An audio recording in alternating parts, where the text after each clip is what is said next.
Welcome to the Independent Characters, episode 238. This is Carl. This is Josh. And this episode, we're going to be talking about the lost and the damned. That's right.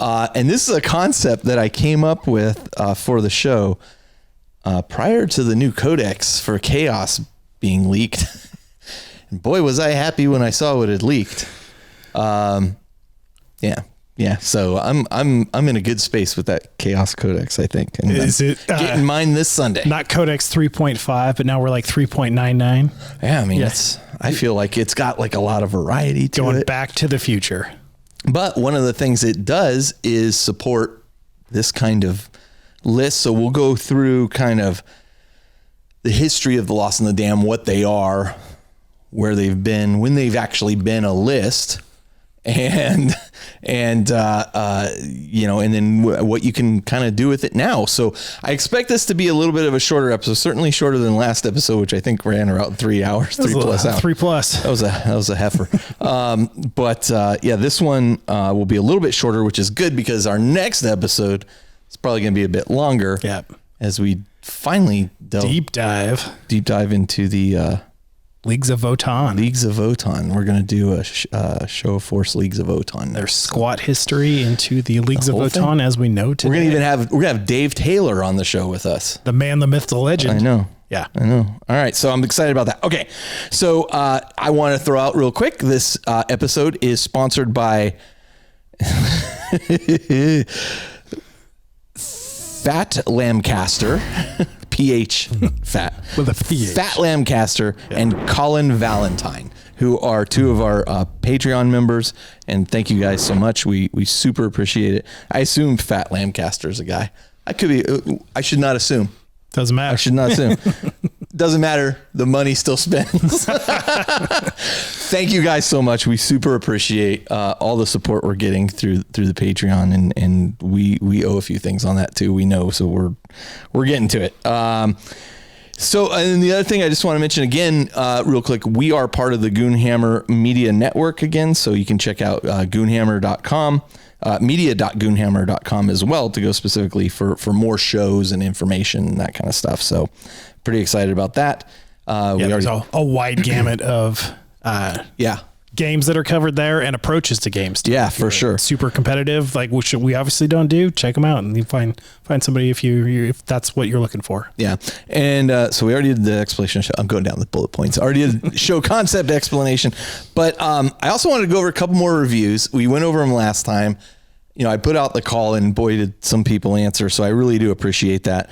And these are all from iTunes. The majority of these from the US this time. One from Crunkbeard says we're the best 40K podcast. I appreciate that. The show is the best 40K podcast out there. It is relevant and entertaining, and the hosts are some of the most humble, honest, and nicest people in this podcast space. Highly recommended. Well, thank you very much. He's right. We are the most humble. Super humble. Which I'm now bragging that we're humble, which is... Shut up. Fair enough. And then another one from, I wonder who this is. Bento Box 722.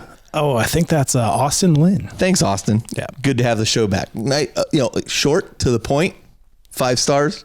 I'm happy with that one. Hazul, casual content, professional production. I put that all to Josh's cinematography.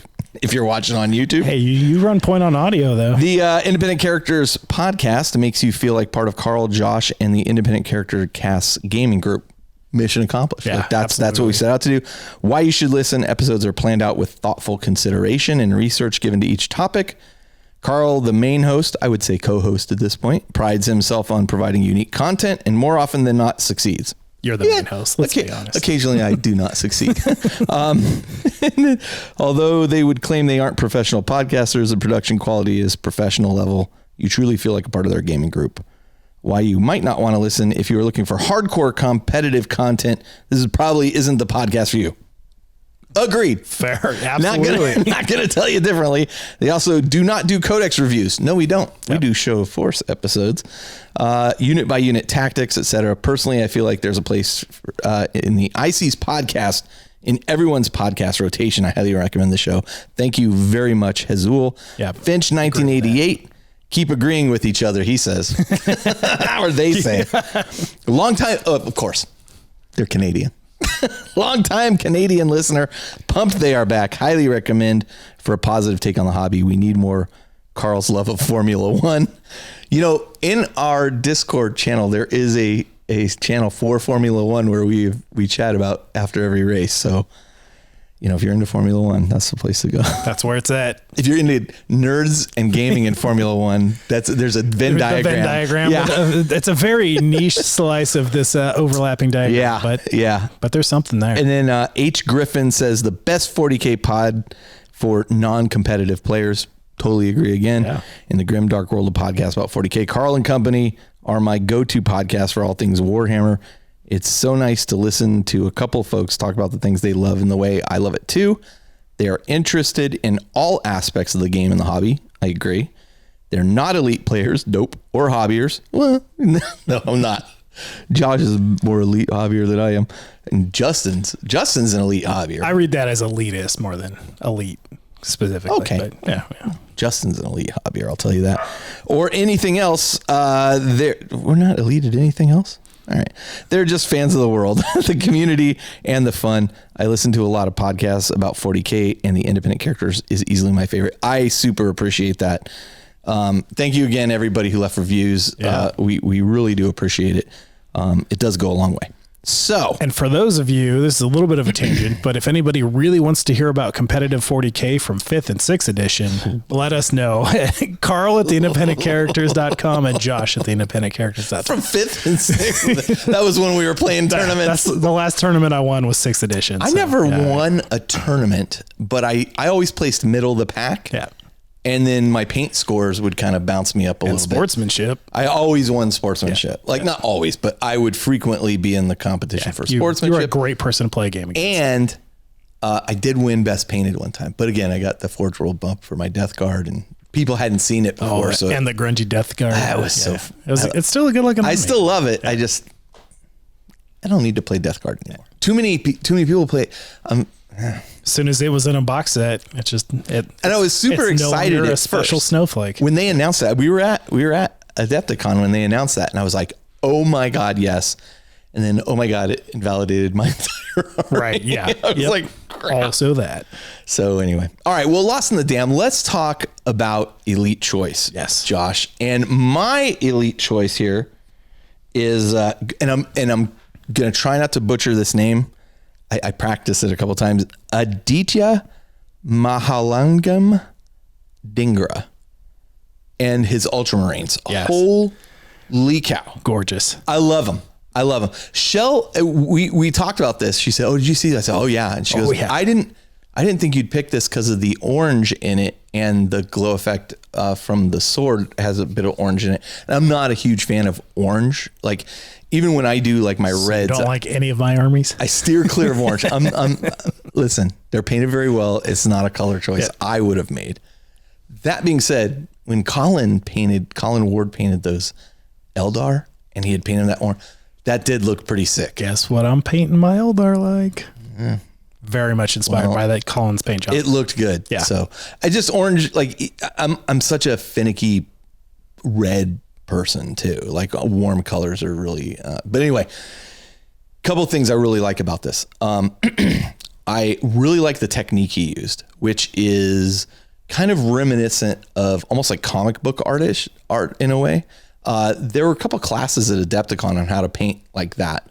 But it just super works for what he did here. And I actually think the orange really makes a nice stark contrast against the blue. I mean, look, nobody's arguing that blue and orange don't go well together. Classic color theory, right? Yeah, it looks fantastic. Yep. And you know, and then the white on top of that. And the hand painted like Ultramarine logo and everything looks freaking cool about this army. And man, facing off across an army across the table that looked like this, gorgeous force. Yeah, I love the weathering too. It's all It's not that I can see sponge weathering. It's all like painted on, chipping, scratches. You've got like the depth of that with some darkness into that, and then highlighting the scratches to make it look more visually deep than it is, because it's just paint, but really nicely done. And the basing, I mean, it's a fairly standard like basing. You know, it looks like probably cork and the grass, but I mean, it works with the color of the whole thing. Yep. So fantastic work, just absolutely beautiful stuff, and I think everybody that looked at it was like, whoa, okay. Yeah. Okay, that's cool. And I will say, I actually put in here a couple runners up, because once again, we hit a kind of peak period where like the stuff people were posting, and I had selected this fairly early on. Yeah. I need to wait. I need to like wait till you get close to the end, because a day or two before this got posted, and no slam on this. Like, I love it. But then some other stuff got posted, and I was like, oh, I might have chosen that, but we'll talk about that in a minute. So, okay, So I went with Bill Morlock and his gorgeous Sons of Medusa Terminators. This is yet another addition to them. Specifically, why I'm calling this one out again, not only because it's shot on beautiful Necromunda terrain, which I'm a sucker for. Sons of Medusa is one of my favorite paint schemes for Marines. Just that vibrant green and white, just something about that color and contrast combination works so well. Yeah. But what Bill does on the shoulder pads specifically is really, really what kind of sold me on this one for my choice here, is that there's kind of a very strong edge highlight of almost a neon green. It's like a bright scorpion kind of green there. Yes. But then it's kind of inverted vignettes. So we have really bright light on the top of those shoulder pads, and then it gets darker as you go down, but then you still have this really nice, just kind of like it's framed by a pretty bold edge highlight in there. Yeah. And with that, again, that color, and then the chapter icon and the white helmets, and just a nice subtle OSL on the lightning claws of these Terminators. It's so cohesive. And I like that he's going with a little bit kind of grittier, darker feel for this force that he's working on in general, but it's absolutely gorgeous. I love Bill's work, and this is yet another fantastic addition. And Doug, before he passed, he was working on that Sons of Medusa army. Yeah. I almost kept that one. They are gorgeous. Yeah, they're fantastic looking, but I kept his Space Wolves instead, just, as a like emotional kind of tribute thing. But man, I almost kept these because he did such a beautiful job. It's a great color scheme. It is a great color scheme. All right. Next was Shell's Kiss. Yes. Boom. So Alex Lowmaster's Relic Kratos tank. Yes. My God. Like, okay. So first off, let me give you Shell's comments here. She loved the attention to details and the edging. Like and I told her, like, when she was talking about, you can see all the white edging or metallic edging around, all the weathering, the scraping. Yeah. The paint is scraped down to the metallics. Yeah. And I told her, this is actually not that hard to do. And she goes, yeah, but it looked like it took a lot of time and patience. And she said, and we'll get to hobby progress, but she goes, after I've been painting the edges on my Night Lords, like, I appreciate this a lot more. Yeah. Now, that being said, this is like, then I took a second look at it. Like, this was very time consuming. Yeah. That's a huge tank. Yeah. It's a huge tank, but also, he spent time individually, like, it's not the fine detail lining, but he had to pick out a lot of areas. This is not just like dry brush or sponge. Like, this is, right. This is done with a brush. It's all painted on. This took a long time, and man, does it look really good. And the color scheme, of course, for the Celestial Lions is just gorgeous, amazing. The flag in the background, the banner in the background looks good. Like, just it is such a striking looking vehicle. I love the striping of the weathering at the very front on that grill there, which is clearly like it's run something over, and it's kind of like ridden up the tank a little bit. Just, it's such a nice attention to how something would scrape up the front of the tank that way if it was in between the treads, just getting kind of fed up the middle. And not only that, on the flat surfaces, some of the flat surfaces, he's done like mud, like it's very brave, because I got to get over this. Like, a weathered army always looks so good. Yep. So good. It just really, really makes a lot of it pop, but it's got like, the little, I want to say tassel, but it's not a tassel. The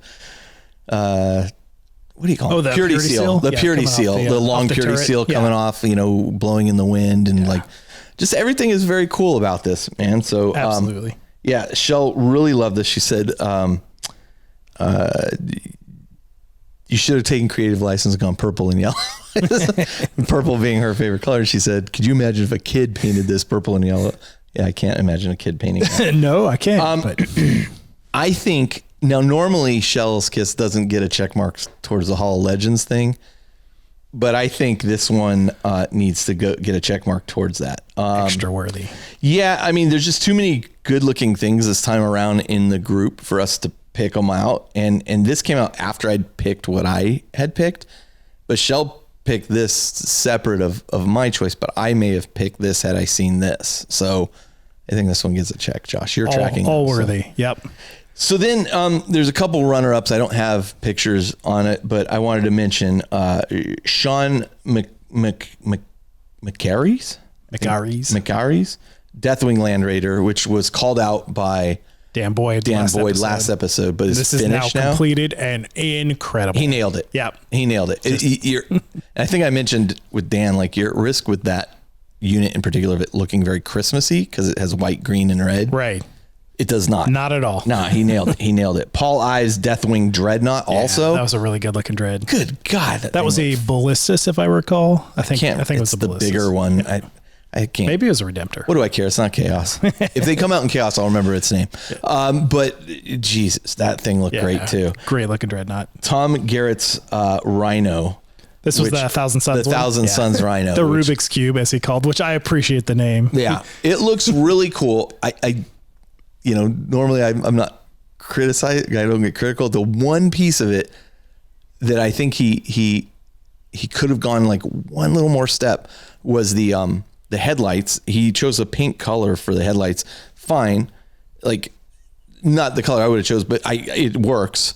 But I think he was doing an OSL, and I think he missed like a couple steps. Like he could have done a darker pink than that pink, then just a little bit more feathering in and a little white, like for where the just lighten it up where the headlight itself is. Sure.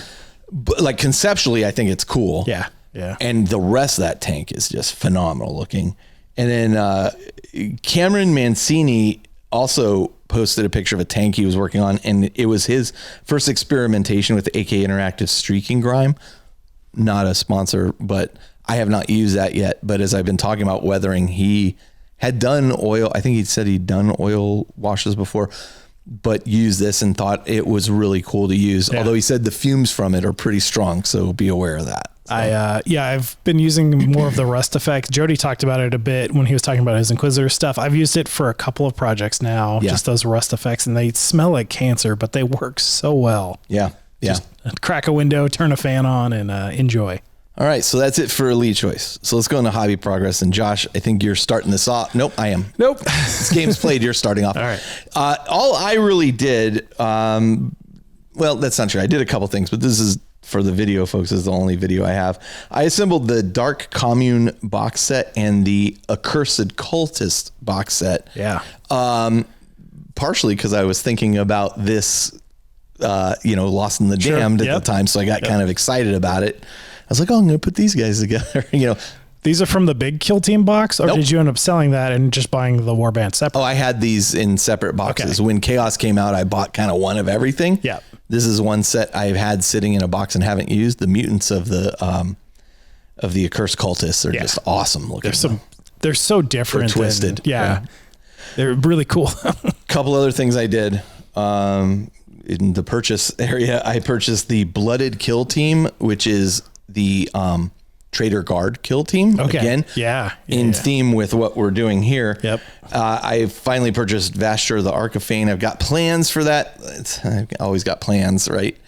We'll see if that comes out. I bought some stuff from Green Stuff World to help me make like the tentacles off of him, and I bought some sculpting tools for Green Stuff for that. Did you get the for that whole project? What is it? The white metallic, like bass guitar kind of style? I haven't got that yet. No, I need to buy some of that too. And then let's see. Aaron passed me an Orlock gang box, so I can use that, as Dan talked about last episode, to also work up a few Trader Guard guys from that. Absolutely. From that kit. And then Shell became frustrated with me this week for not helping. Or, as I was kind of cleaning the room and everything, she goes, when are we going to work on my Night Lords again? Listen, they're your Night Lords, You tell me. And so she was like, well, I want to work on them this weekend. I said, okay. So we pulled them out. We pulled out a painting table, like a folding table, and, set ourselves up. And then we started going to work. And she goes, well, what are we supposed to do next? And I said, okay, so you have to, we've got all the purple on these guys. Following Caleb's recipe. Yeah. We now need to, where all the eventual gold edging will go, you want to go over all that edging with the black. The Abaddon black. No. Well, no, actually the Caleb recommended using the speed paint, from the war paint Black line. Temper black. Yeah.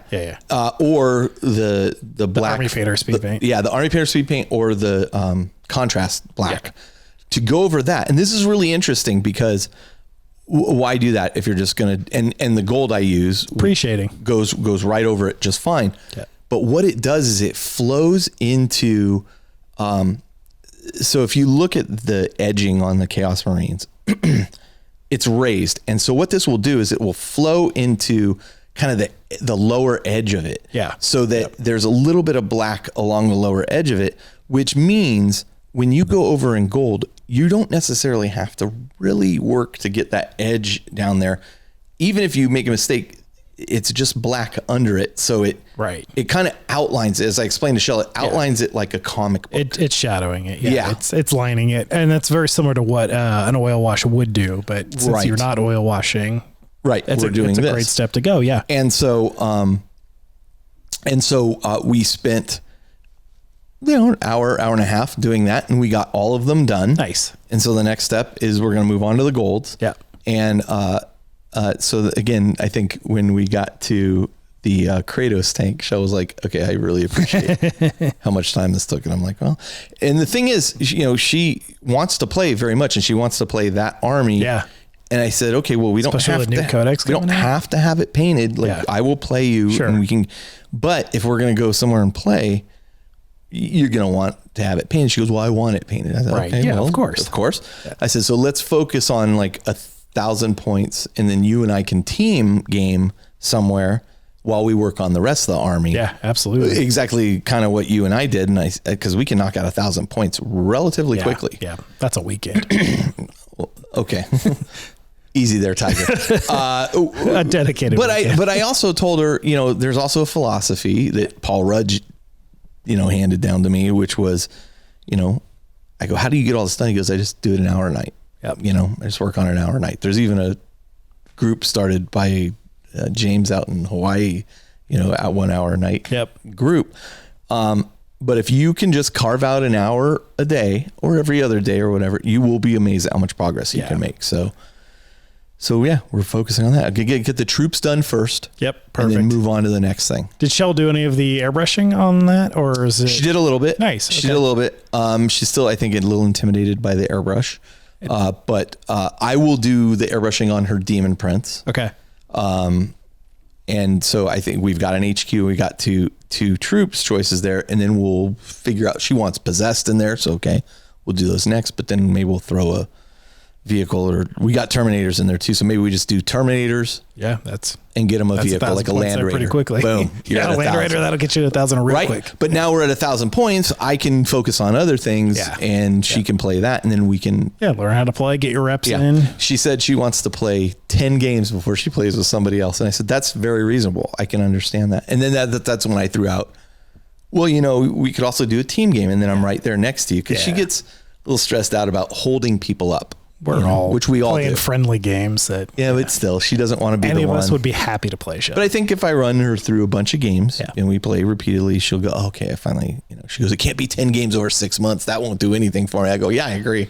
You got to get quick succession to lock it. We'll wait till the new codex drops out, so you're in the new stats and rules and stuff, and then just hammer it. So, okay. Nice. What about you? Yeah. So similarly, I've done a handful of small things, but the big one I did was I finished the Necromunda Outcast gang. Oh, you've got the gal from the black.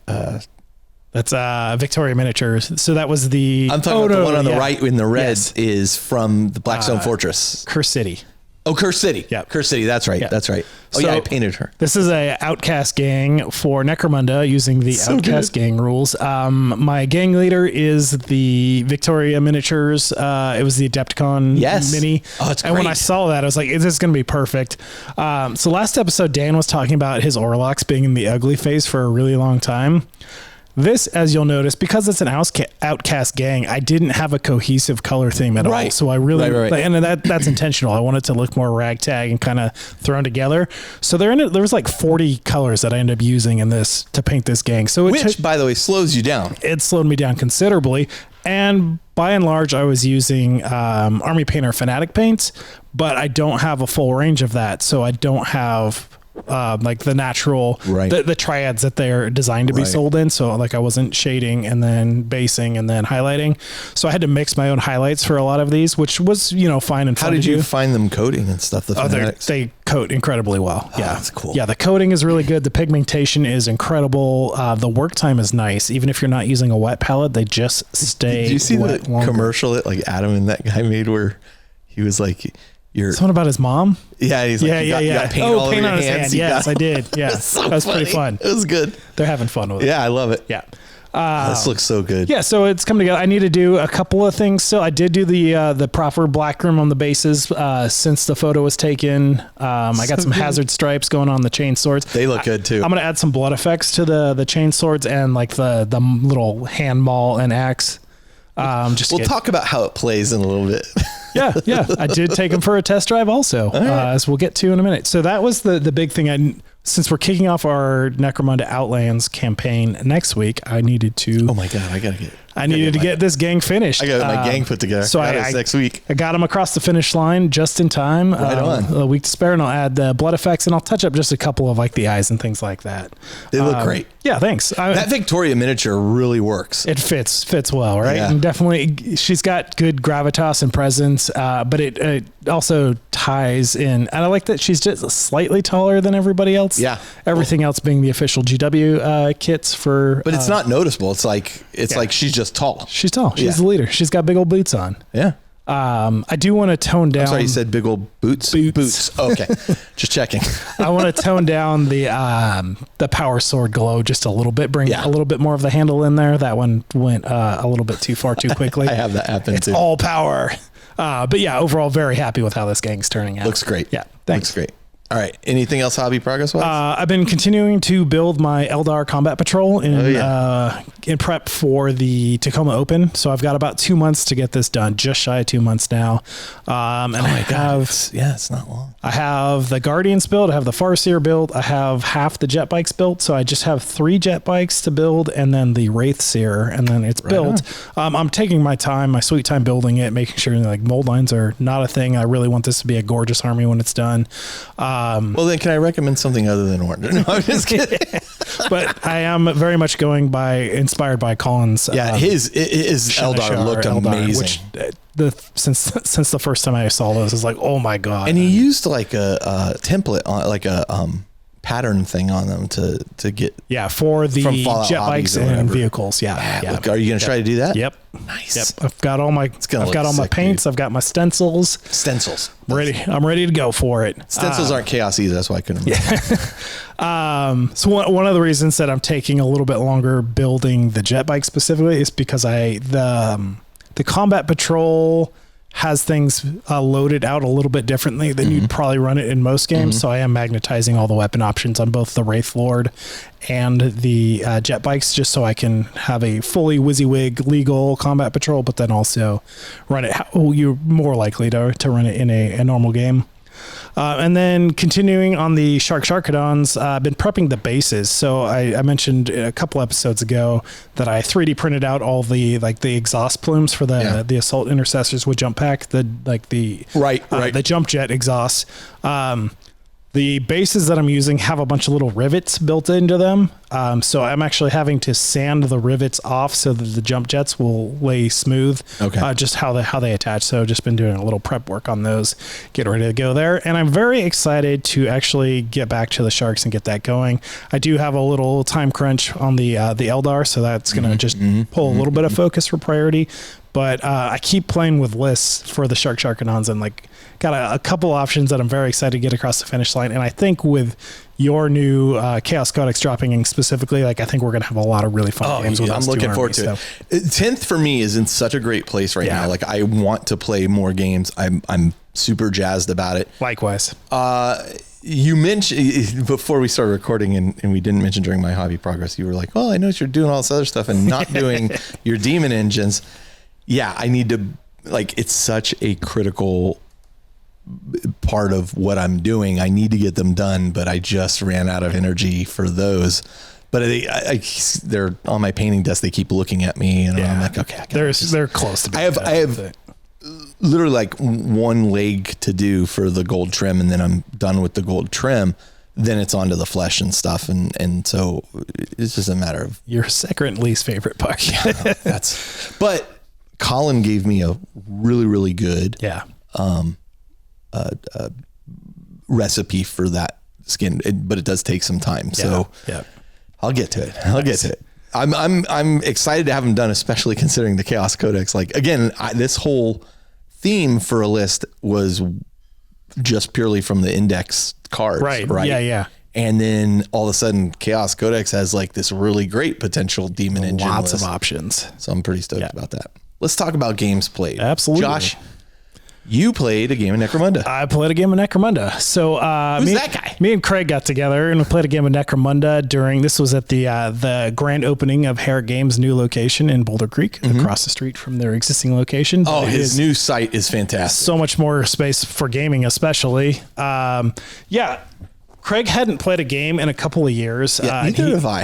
He is also going to be playing. So he's only played one game ever. Oh, okay. Where he's even a step further back. But okay. If you want to get a refresher in the next week, let me know. I do need one. I may even drive up to your house today. Yeah, we can make that happen. So Craig had only played one game, and it was a couple of years ago for a campaign that didn't happen. I think it was going to be a local store one that didn't actually end up happening. Your guys look so good.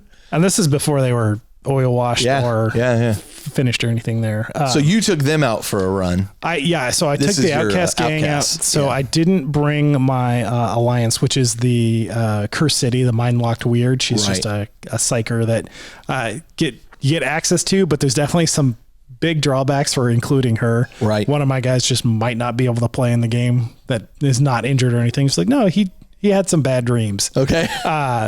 So I'm just embracing the scum of this and gonna have a lot of fun with it. So good. So Craig was bringing his Enforcers, and he was playing Badlands Enforcers, which have it's a fun little evolution of the Enforcer list, in that they have less restrictions, they're a little bit more open, and they can add some Hive Scum too, which are identical to the Hive Scum that I have in my gang. What's the reasoning behind Enforcers using Hive Scum? They are not really a precinct per se anymore. They're really more out in the thick of things, kind of venturing out there. These are some of Craig's Hive Scum here on the video side of things, which look very similar to the Hive Scum that I have, because he's using the same kit for those. But they're kind of not. It's almost like they've been deputized. These guys aren't the Enforcers aren't good in any way.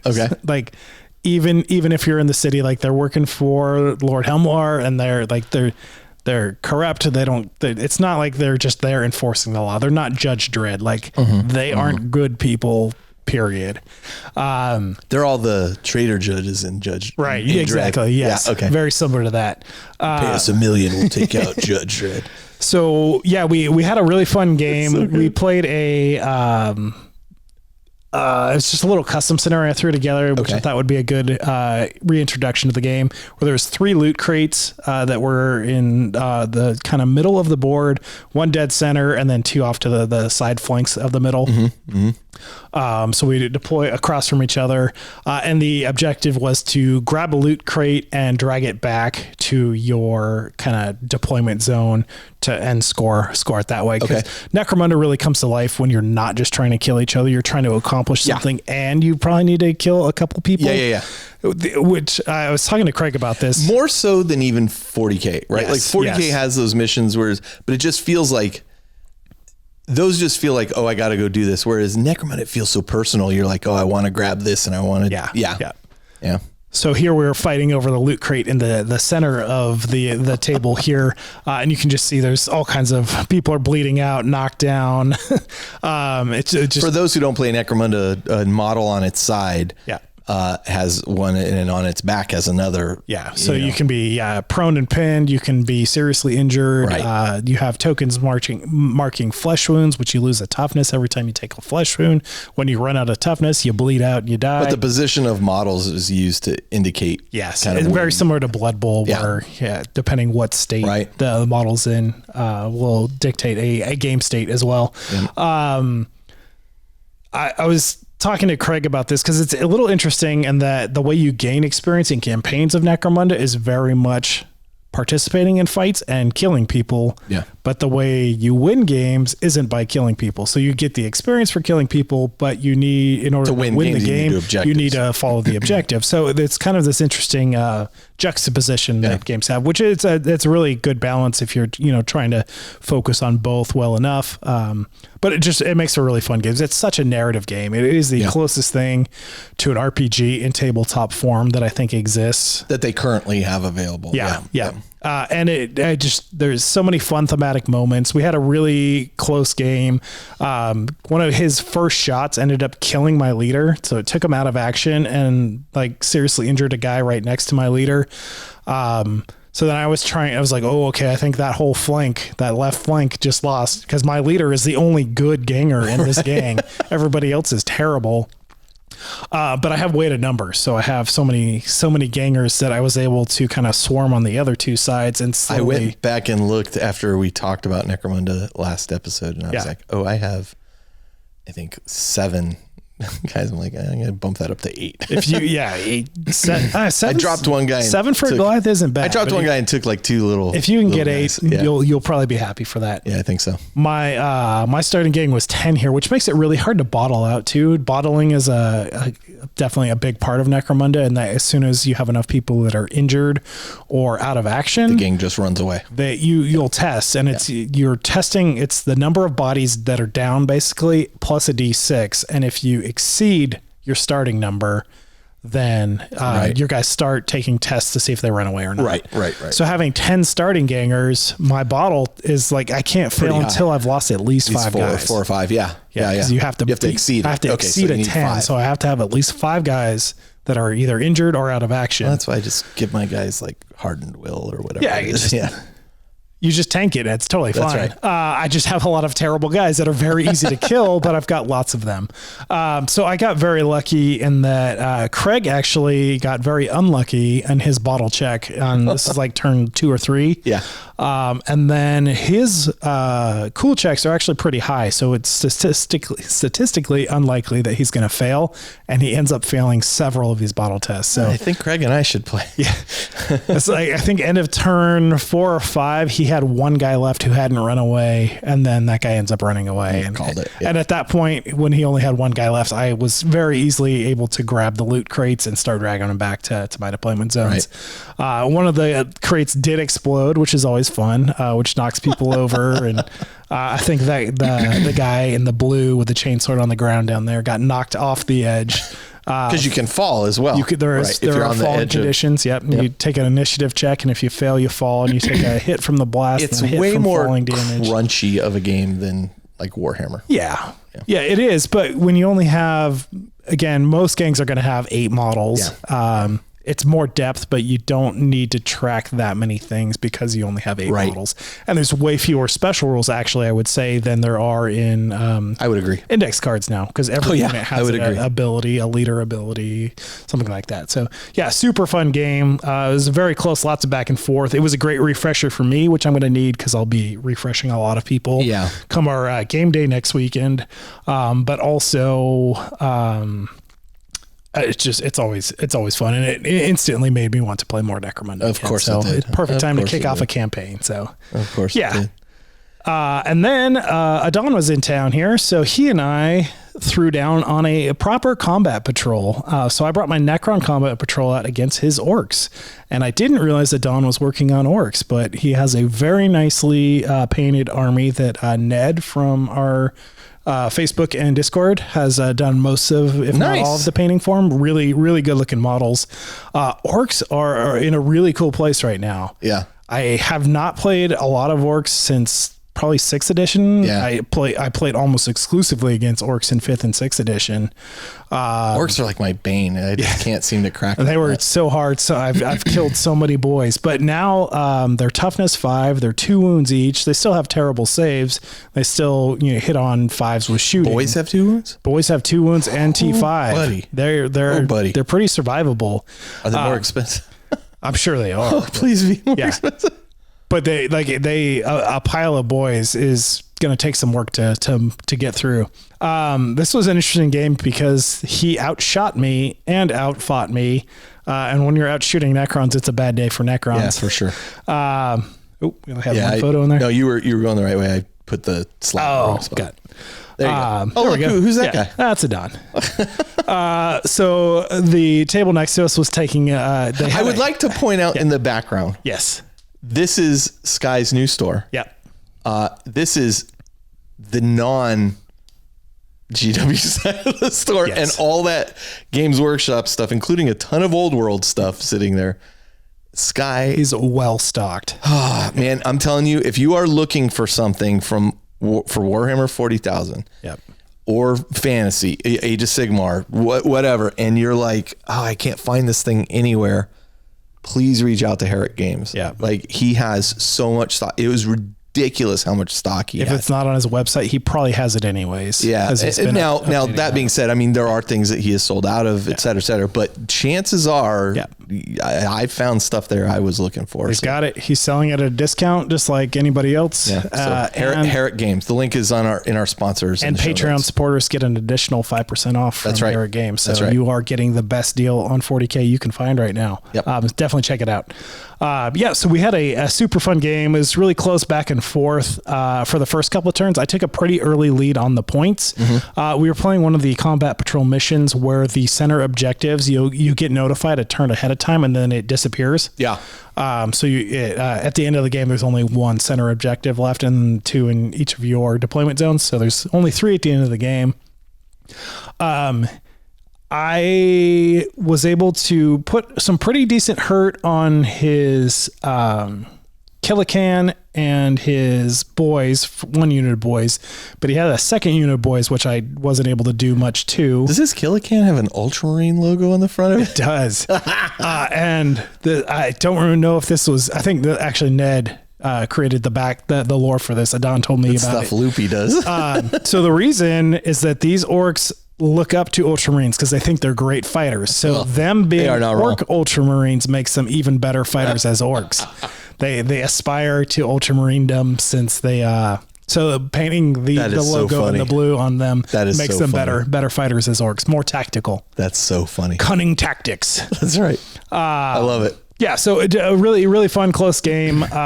He had some Def Coptas, which came in and were able to in combat patrol objectives are sticky for battle line units. So I left my backfield objective to like push the advantage, try and take some of those middle ones before they disappeared and get in rapid fire range to let my Gauss guns do their thing. But then his Def Copters ended up coming in and grabbing my backfield objective. And then I got stuck in there. My destroyers mopped up his 1 squad of boys, no problem. And then his war boss came in and cleaned house. His war boss looks cool. It's a really These are really painted well. They're Ned always does a great job with all his stuff. Yeah. And I love the background theme. No exception here. Loopy's involved in that kind of stuff. Yeah, absolutely. It cracks me up. One of the highlights of the game was we had a war boss on war boss fight. Nice. So my war boss or my overlord ended up kind of working through some boys and running over there. We did one thing wrong, which we realized after the fact, in that the data card for the Necron overlord in the combat patrol says he reduces damage by 1, and it doesn't specify to a minimum of 1. So we're like, oh, can he not take damage from a damage 1 thing? Is he just immune to that? So we diced it off because we weren't sure. And the way the dice dictated is that's how we're going to play it for that game.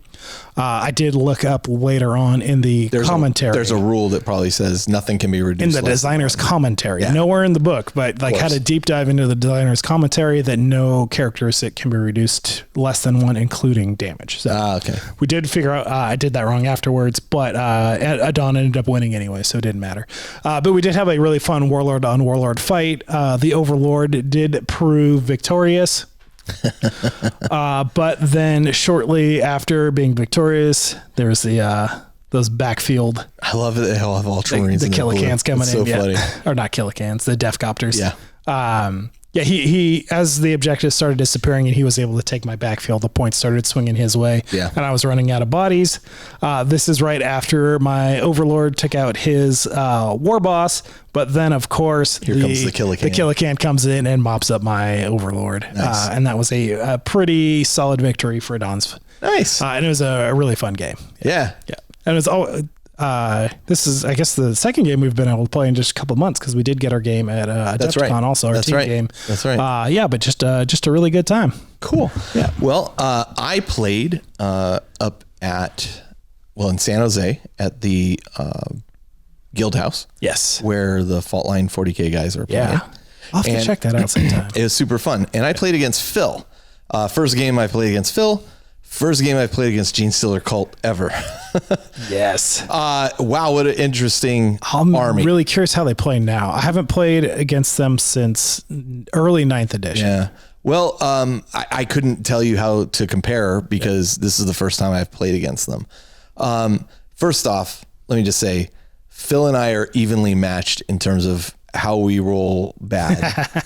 And I actually rolled a little hotter than he did. Oh, wow. But I mean, like, that's saying something. There, but for the grace of the emperor go I, like I have witnessed his rolling come from my own hands before. So not like a big shocker there. But we also had like the same temperament and stuff. Like I think Phil would fit in very good with our group as well. But I believe he commutes down from San Francisco, but he like works in Cupertino. Okay. So anyway, Phil, I ran my Black Legion, my 1500 point list. This was a 1500 point game. We played, I should start noting the actual names of the missions we played, but we played a mission where there were three objectives in no man's land, much like yours. One would disappear in turn 4, one would disappear in turn 5, and the remaining one would be worth like 8 points at the end or something to that fact. We did use the Goonhammer app. Oh, the Tabletop Battles app? Yeah. Super cool. It does a great job of tracking. I didn't use it. Phil was like, I want to use this. I'm like, cool. I didn't know about it. And so Phil was showing me and I've now downloaded it and I will use it going forward. Very, very cool. It's super, especially because the way victory points are calculated now, like primary and secondaries being separate. Yeah. And they have been, I guess, for a little while now, but those pools are separate. So you can't just have a running victory point tally. Like, right. 'cause you'll eventually I already maxed out primaries. Right. Now I need to figure out secondaries. But the app does a great job of tracking all that stuff. Yeah. So, couple notable things during the game. My Terminators piled out of a Land Raider and assaulted a bunch of abominations. Abominations? Is that what they're called? Yes. So I said that Phil rolled bad. Yeah. This was my turn to roll bad. And his abominations wiped up my Terminators in 2 rounds of combat. Like, does she get to reroll everything with Terminators? Except for saves. But yes, I do. Yeah. Yes, didn't matter. I was unable to. You did not kill enough. I eventually killed them all off through like las cannons and stuff.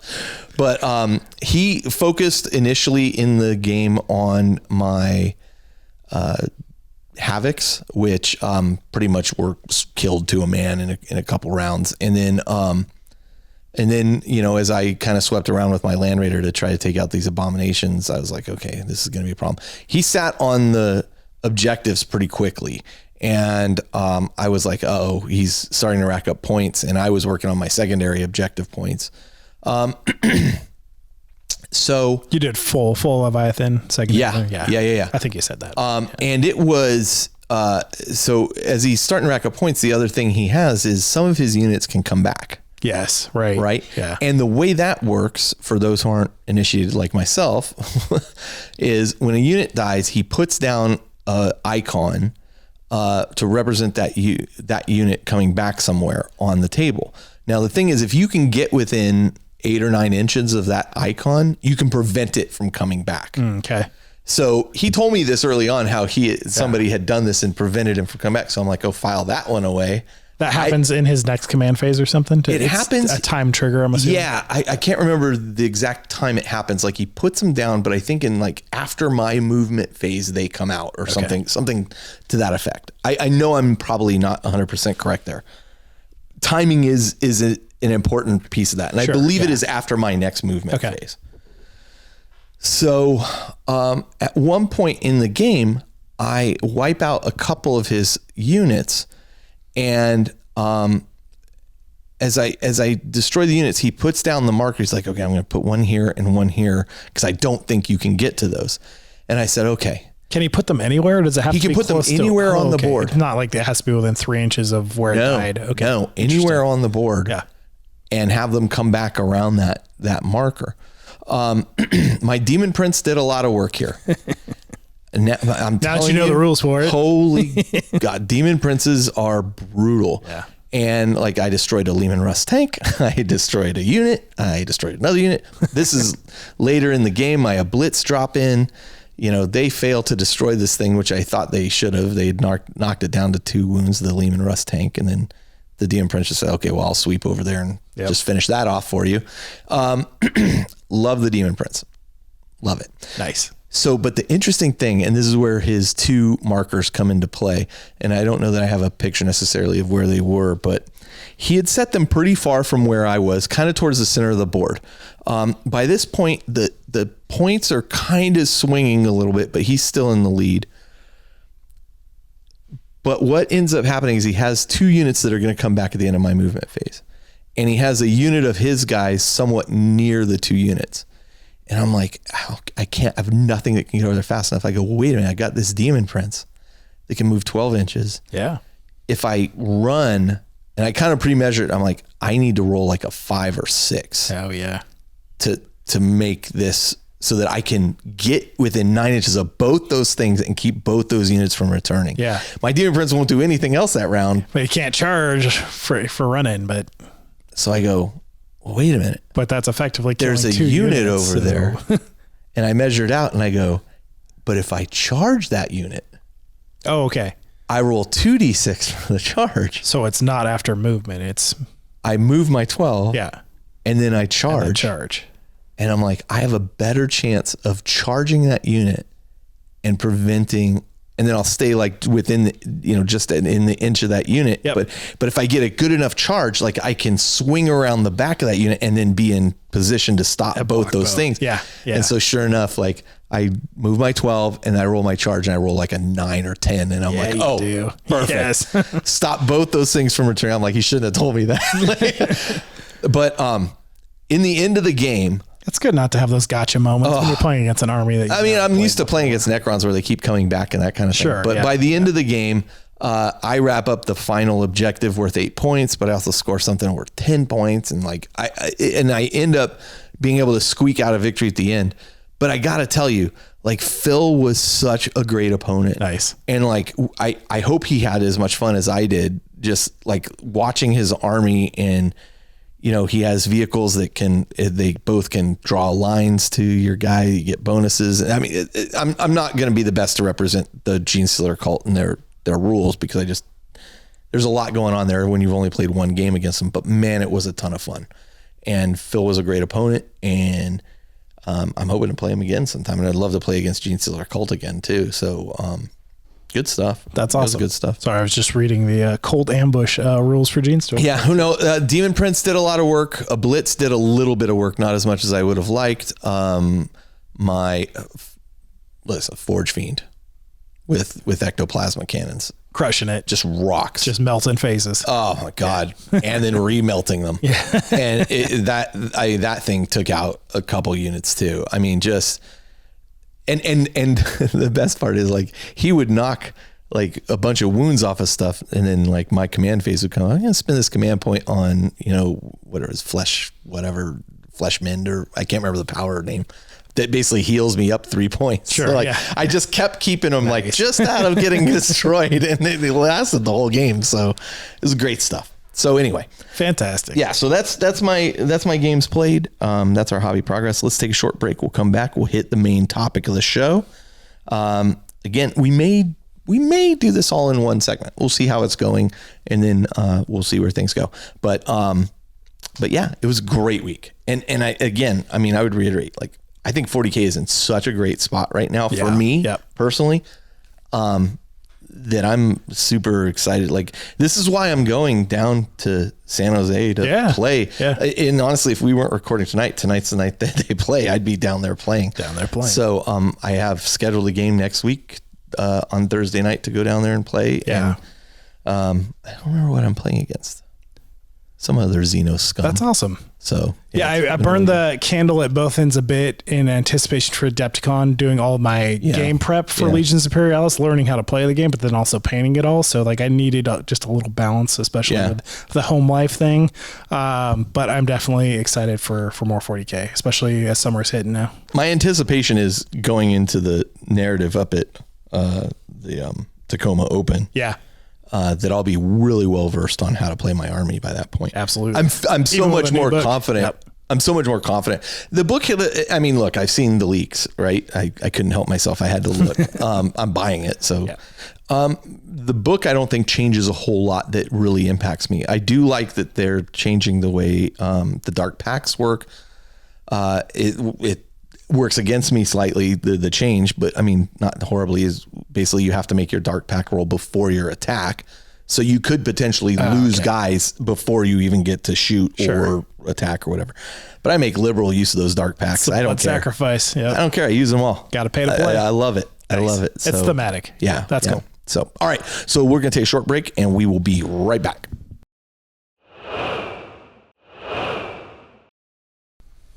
All right, and we're back, and this is the part of the show where Carl does a lot of talking. Good thing I talk so much. Just because I skipped 4th edition. There you go. So, The Lost and the Damned. I figure the whole impetus for me kind of doing this episode was it's historically, it's a very interesting, I don't even want to just say list, but like concept, right? And where this really stemmed from for me was like the first time, and one of the reasons I did a Black Legion list was because Aaron Dembski-Bowden's Black Legion book and Talon of Horus. Yep. And I don't remember where I was, but I was watching Aaron speak at one point about the Black Legion and like what it means when they come and fight. And he gave this, Aaron's so good at being descriptive. Like what it looks like, almost, what it entails. Almost as good as Alan Bly was. Yeah. Alan Bly could tell you a story and you'd just be like, he's such a good storyteller. But Aaron is really great written word story. But as he was describing this thing to a group of people, he was talking about when the Black Legion attacks a planet, it's not just like a bunch of Chaos Space Marines show up. Right. He goes, the skies go dark with the number of ships that appear in orbit. And then it's like a Tyranid invasion. Yeah. And then there's, cultists and, mutants and demons and traitor guard involved in the initial waves. And then the Chaos Space Marines make themselves and demon engines and, and he was describing this, just fantastic visual of, this is why Abaddon is feared. This is what the 13th Black Crusade can conceivably be. And this was all, I think, before we had the successful 13th Black Crusade, the retcon to that, and the destruction of Acadia and everything. And so when you saw like Acadia get destroyed, it was like, this is pretty interesting. Like from my perspective, how they approach the fight. So the Lost and the Damned aren't specific to Black Legion. It's a generic term in some regards to humanity, Chaos Space Marines, renegades of all sorts, deserters. Yeah, deserters, renegades, traitor guardsmen, all those who have fallen to chaos. The Mechanicus, Adeptus, the Dark Mechanicus, yep. That have all fallen to chaos, and it's kind of a catch-all term for those that have fallen to chaos. But it did have some specific rules around it at one point. So I think the first mention of the term the Lost and the Damned actually came from the books that Jody brought back when we were doing the original, first rare 40K things, which was the fantasy chaos books that kind of bled into the 40K world as well. That was really the first mention of it. But the next big mention of it is in Codex Eye of Terror. Yes. Which was the 13th Black Crusade that Games Workshop ran as an open campaign that everybody got to on the internet in early internet days. I wish I'd played around that time. Like that sounded like a really cool event. But and certainly people still talk about it to this day. Yeah. And that's 4th edition. End of third, early 4th. One of the that unfortunately dropped when that was post high school for me, and that was early days of college. So I was not playing 40K because there was no community. Yeah, at the time. The next mention of it for me that I'm aware of is in game terms is Imperial Armor 13, which I was just reviewing. It's called War Machines of the Lost and the Damned. Yeah. And I was just reviewing, going back through that book, and I miss those days. I miss the days of Forge World having like separate models and rules. I get that they're trying to be more cohesive, and it actually makes more sense, but there was something special about like, absolutely. Oh, you're bringing this thing and just that book the production in value was so much above and beyond what you're getting out of GW Prime codexes and things like that. And the Imperial Armor 13 in particular is really great. Like you get like a lot of these war machines that have like histories to them and all this stuff. And it's a really fantastic book. I'll touch on a couple points there. So anyway, I've kind of described what the Lost and the Damned are at this point. But effectively in 40K, especially around Codex Eye of Terror, and even today, I think the concept is it is a Chaos Horde army. Yeah. Right. You are utilizing lots of cheap troops in the initial waves, followed up by Chaos Space Marines, being the backbone and linchpin of them, probably led by like a Demon Prince or something along those lines. You've got all the tools and tricks that Chaos has access to, not just relying upon elite Chaos Marines. Right. Yeah. And so let's talk a little bit about each section of what these things are. So the first things that we describe are cultists. They're kind of like probably one of the weakest aspects. I mean, some could be, minor demons like, Nurglings and that kind of stuff, but let's steer clear of that and talk cultists. Yep. And in particular, I wanted to touch a little bit on chaos cults and how they kind of operate, because as I was doing a bunch of research on the episode, I mean, we also know cultists as small, cheap units you put on the table, but how does one kind of like form? How do you aspire to be a chaos cultist? And there's like probably 1,000 different ways that cultists kind of form, but a couple of things that really stood out to me that I wanted to point out was what the objective of a chaos cult is. The objective of the chaos cult is to kind of survive initially, but eventually get into positions of power to dominate society. So to spread the word of the gods, influence. Yep. And expand chaos worship within a planet, a location, a system, whatever.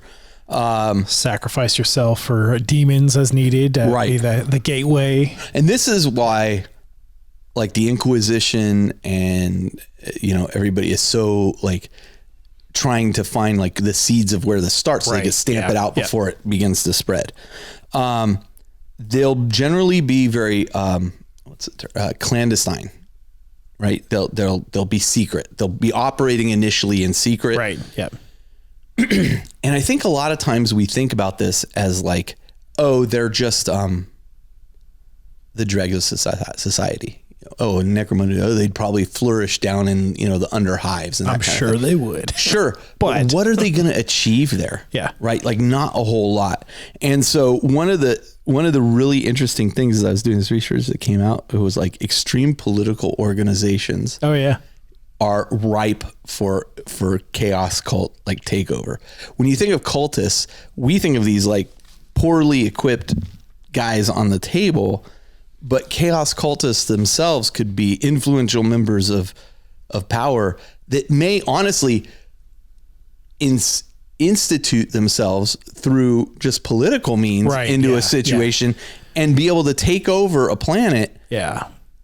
If you have a planetary governor who's a chaos devotee to chaos, right? Yeah, and you can guarantee it's not just the governor, right? It's like everybody else that's supporting him. Everything from the top down is going to be corrupt, but it's going to be subtle. It's not just skulls left and right. Right. Eventually, it'll get there. Eventually, yes, including his skull will be collected. But I hadn't really thought of that before, and I mean, I guess we see that in like books like Eisenhorn and stuff, where but yeah, I mean. What easier way than to like kind of go into the system and then corrupt it from within? Very similar to gene stealer cults. Yeah. Right. So, the cult could literally take over a planet without a war. Right. Yes. I'm not going to say bloodless, but they could probably take it over. All right. So you have cultists as kind of part of the Lost and the Damned. Then next you have mutants. Mutants are those individuals who typically have been affected by the powers of chaos that have caused them to have mutations. But that's not the only kind of mutant either. Yeah. They could be mutants because of the environment. You've got guys with tentacle arms, but then you also have things like beastmen. Right. Which are considered mutants. They're aberrant humans. Absolutely. Yeah. Zangors, beastmen are all mutant. I love types. The beastmen are back. I know I've said it so many. No, I'm so glad. How did they perform in your? Oh, maybe that you didn't bring them. I didn't bring because it was 1,500 points. Yeah. I haven't actually. Next time. And it sounds like all my points dropped again, by the way. Oh, in the new points update for the book across the board. All right. Oh yeah. Better start painting. Gotta start painting something. But yeah, you have mutants, which I mean, the environment. Maybe they're working in toxic areas that cause mutations, etc., which makes them susceptible to corruption, that kind of thing, right? But you also have they get gifts from gods and that kind of thing. We have those represented. There's also people that just have bad luck for the environment they're in, but then they're shunned by society. So chaos is the only. I'll help you out. The only family that will embrace them at that point, right? So and as you said, beastmen, like you have aberrants like that, just genetic mutations that are well and established and are passed down generation to generation. Yeah. Next, you have like Traitor Guard.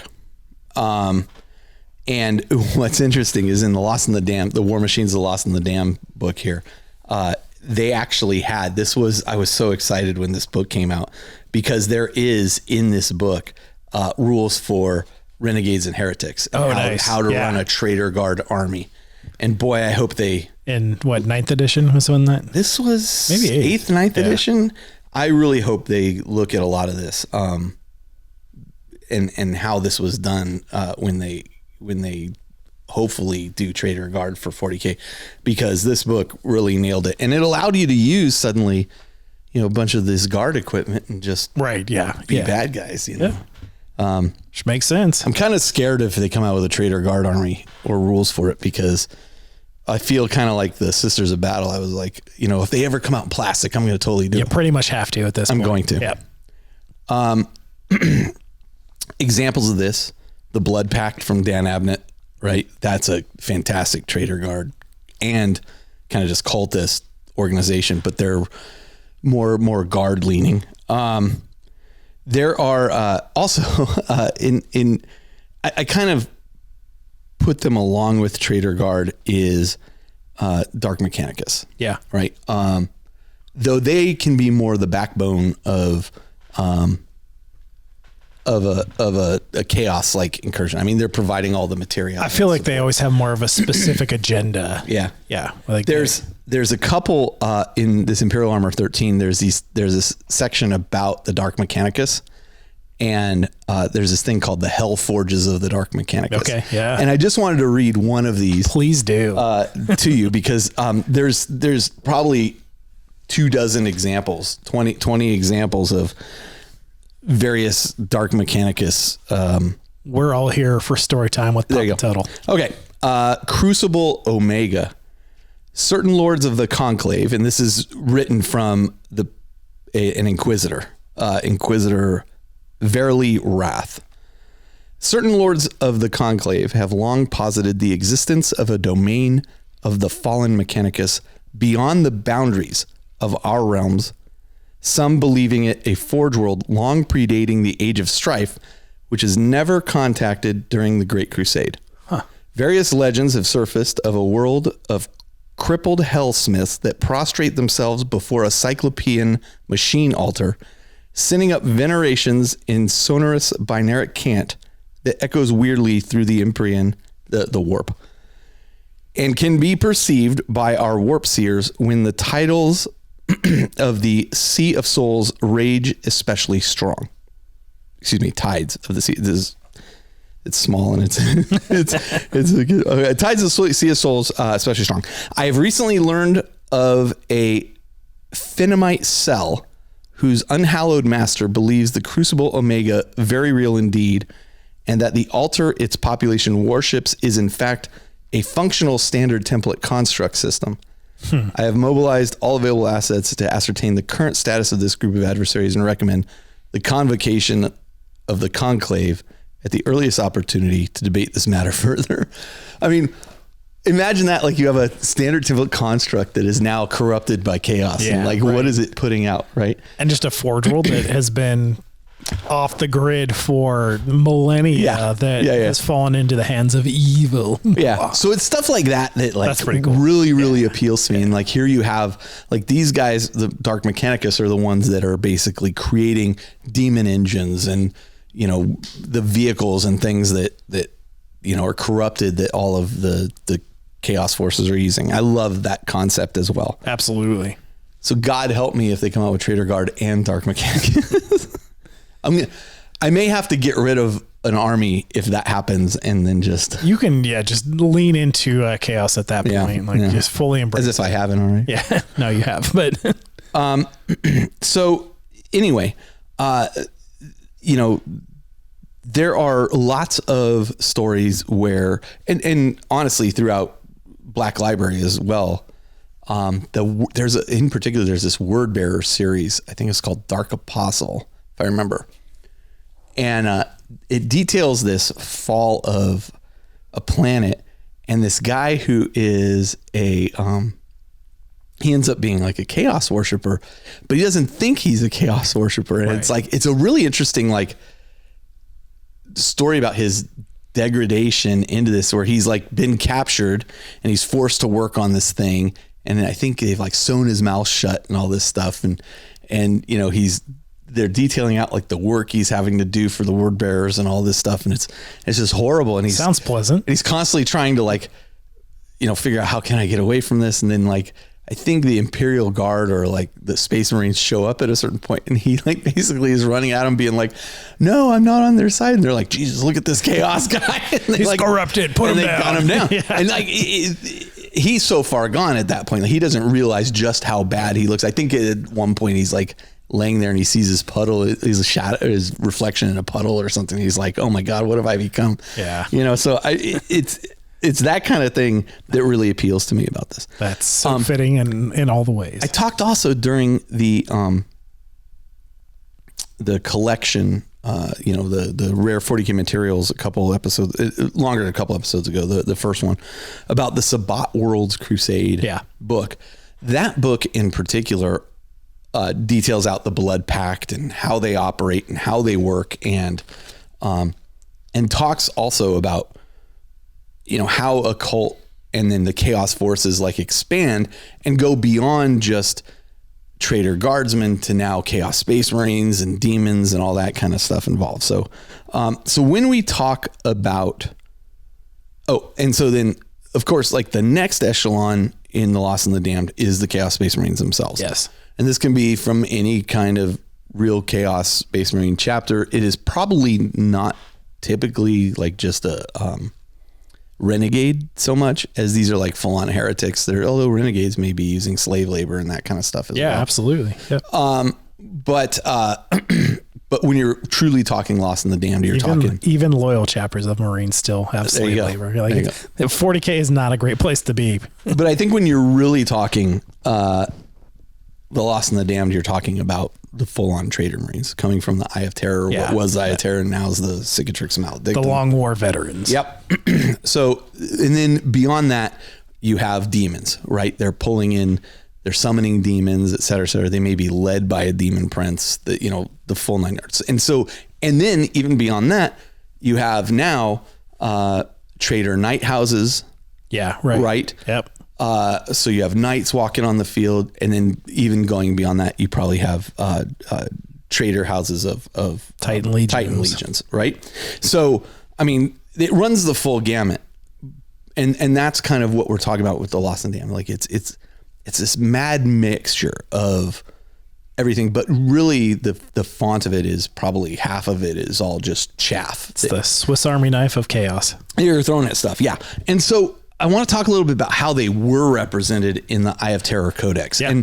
And before I read, before I kind of talk about how they were actually like modeled and what the force looked like, let's talk about how they describe the Lost and the Damned in the Eye of Terror Codex. I keep taking off my glasses. I don't know why I'm doing that, because I am old and I need them. Because it's dramatic for the Lost and the Damned. The insane gods of chaos have many, many servants. Demons, large and small, mortal slaves, which inhabit the demon worlds and give endless praise to their dark masters through toil, bloodshed, and sacrifice, and the Chaos Space Marines, ever willful and ever the most favored of all. An army of the Lost and the Damned represents a combined force of chaos featuring all of these elements. Such forces will be commanded by powerful Chaos Space Marines, demon princes, or other great demagogue, traitor, or arch heretic who's caught the eye of the chaos powers. Their armies are often insane personal creations pursuing a path of strategy and tactics which defies rational military explanation. Their followers may be disciplined and well armed, backed with prodigious amounts of armor and firepower, or a teeming horde of primitively armed mutants, monsters, and demons. The seemingly insane, unpredictable assaults of such chaos forces are a nightmare for strategic planners and lowly troopers alike. So there it is. Like it's effectively a horde army. And in fact, in the Eye of Terror Codex, now remember, this is for those of you who've really only been around kind of 9th and 10th edition. 40K used to have a thing called Force Org chart. And it was you had to follow, okay, I have to have this many troops. I have to have an HQ unit. I have to have this. I have to have that. Here is what the Chaos Horde army list would look like. And it would pull units from the Chaos Space Marines Codex, the Imperial Guard Codex, and then there were some new entries that they created specifically for this. Oh, no Demons Codex though. No Demons Codex. This was pre-Demons Codex. Demons were part of the Chaos Space Marine Codex at the time. Okay, right. Demons came out in 4th edition. Yeah. Yeah, that's true. I remember when they launched. It was right as I had Demons. Right as I started. Yeah. So your HQ was an arch heretic, which counted as a Chaos Lieutenant or Sorcerer, a Chaos Space Marine aspiring champion, or a greater demon, right? So a demon prince. Yep. Your elites would be big mutants, possessed, or demon packs. That's PACKS, not pacts, but packs. Troops would be traders, mutants, including plague zombies, which they don't have anymore. Gibbering they do now. They have the poxwalkers. Poxwalkers, yeah. Gibbering hordes, which were basically nurglings. So they used them as counts as nurglings. Fast attack were chaos hounds, something we kind of have. Not flesh hounds, though. But demonic beasts. Hounds, or the old fantasy, Warhammer Fantasy chaos hounds. And trader recon, meaning like sentinels, rough riders, and hellhounds. Okay. Some trader guard. And then your heavy support were defilers, chaos spawn, trader tanks. So they could use Leman Russ battle tanks, basilisks, that kind of thing. And then there's, limits to how much you could take. So what's interesting about this, though, is they create some. Okay, let me take a step back. They create some new units in here, such as big mutants. Yeah. The mutants. I'm looking through it to see what was specific, and traders in general. So this was a time too when Games Workshop would make rules for units and did not have models for them. Right. Yes. And so I was reading a lot about this, and I was reading about people who were playing during this time. And the interesting thing was, because models weren't available, people would create their own models. 3D printing was not a thing. No, 3D printing wasn't a thing. Yeah. People were creating their own models for this. Yeah. A lot of these models were metal. Yeah. I actually have one of the old packs of mutants. Oh, cool. So it's still unopened. It was plastic and it came in a bag. At one point I was going to use it. Now, like, the quality of stuff has gotten so much better than that. But the people who fielded this army were kind of like, other people were kind of jealous of them. Yeah. Yeah. Because they were like, you have the time, a modeler's dream, money, and everything to go and create this crazy army that would be put on the table. I mean, you don't see stuff really like this anymore. I think the closest we get now is that Games Workshop has just released the Slaanesh, like Forces of Slaanesh, right? Which are like Noise Marines and that kind of stuff. But they just it's a PDF you can download. The index that just released online. Yeah. Online only. Yeah. Which I'm excited about. Yeah. I'd love to see them actually do a codex based around it. Yep. I think we're a ways away from that. So I just found it fascinating as I looked through like the army creation and what it involved, and the artwork in here is fantastic as well. But for people's ability to be able to go in, like, this was not something that, like, just anybody could achieve. Right. Yeah. Right.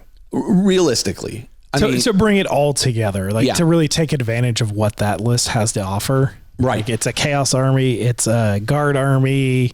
It's conversions. It's models that don't exist. So you're making up mutants and chaosifying Imperial Guard units, things like that. Like, a lot of cool kit bashing conversion potential. But that's not cheap. It's not cheap. It's not, especially to your point, like, a lot of these were metal or metal plastic hybrid models. Mm-hmm. Not the easiest to work with.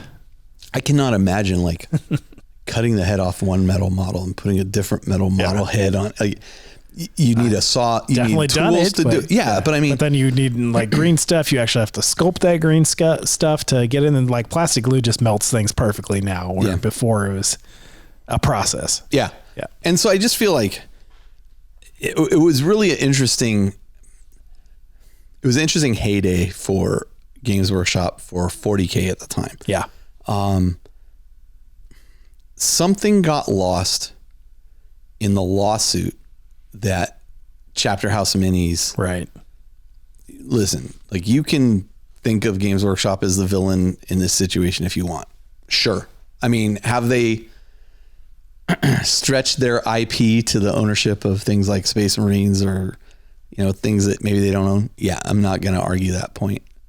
But the fallout from what happened, and for those of you who are unaware, Chapter House Minis was a kind of before 3D printing, was a studio that was alternative miniature provider. But they were primarily providing, like, shoulder pads, doors, kits that you would add on to Games Workshop kits. And a few staple kits that Games Workshop did not produce models for at the time that did have codex entries, but no models. Correct. Yeah. And Wolfguard Cavalry are the ones that stand out the most to me. Yeah. Boy, Wargamma.com, he made some Wolfguard, those Wolf Riders. The Thunderwolf Cavalry. Yeah. His looked awesome though. His were awesome. But what ended up happening was Games Workshop sent them a cease and desist. They decided to go to court with it. A lawsuit happens. You can look up all this information. The fallout from that is a couple things. One, Age of Sigmar. Right. Yeah. Right. Oh, well, Bretonnians look too much like French knights. Yeah. Okay, fine. Can't copyright history. Fine. Now we're going to have weird chaos and other, everything's weirdified. Hence unique names, way more Imperial Guard is now gone. Now classic Tolkien fantasy. Yeah. Races, things like that. Yeah. Even within 40K, Imperial Guard is no longer Imperial Guard. Now it's the Astra Militarum. Right. For people who I remember when Astra Militarum came out as a term, people were like, what is this? This is stupid. They're Imperial Guard. I'm like, this is what you wanted. Like, unfortunately, this is Imperial Guard copyright protection. And Chapter House Minis was making, in particular, they were making like shoulder pads and things for chapters that Games Workshop did not have specific shoulder pads for. Yes. But they weren't like even hiding it. Like, it was literally like, here are White Scar shoulder pads. Here are Salamander shoulder pads. Yeah. And I mean, and their stuff, honestly, it looked good. Looked good. Yeah, it looked real good stuff. Yeah. But because of the lawsuit, basically Games Workshop went back to the drawing board and said, fine, if we can't copyright all this stuff, we're going to make it stuff we can copyright. And we are not going to put out rules for kits that don't exist. Yeah. For units that we do not have kits for. Done. Yep. And immediately you saw, units disappear from codexes. Right. That were there previously, but there were no kits for. But people were already, doing stuff like they'd worked around. I remember drop pods were not a kit for the longest time. And there was a guy online who had made them out of like PVC pipe and stuff. And was like, oh, I'm going to do some of those. And then they finally came out with a drop pod kit, but there was a period where like that stuff didn't exist. There was a couple stable, like my set Explorers for Tyranids, that model took forever to come out. The Thunderwolf Cavalry was years and years. It took forever for them to come out with that. I think a part of that was because of the lawsuit. That I think so too. The actual release of the model kit got delayed because of the lawsuit. Yeah. But yeah, that was. So, I mean, this is years. Kind of sidetracking a little bit, but this was an age where Games Workshop would just put out rules and say, feel free to kit bash something together and make your own model, take a deodorant roller and make a tank out of it. Yeah, right. Yeah. They used to put in White Dwarf how to make something out of nothing. Yeah. Models and terrain especially. Yeah. Yeah. And that no longer exists. And I kind of understand why it's shifted that way, but I do feel like something was lost. I definitely missed that most out of White Dwarf and Games Workshop's culture. Yeah. Is that kind of kit bash and modelers mentality. Yeah. And so, here we are. Yeah. But here we are today. Yeah. I mean, it used to be you could not buy terrain. Right. It didn't exist. Kits didn't exist. Now I have so much terrain. I can, and it's great. And honestly, the terrain is really great, but it's not as unique as it used to be. Right. But now you can use those pieces to make your own unique stuff. Anyway, I'm getting off the topic here.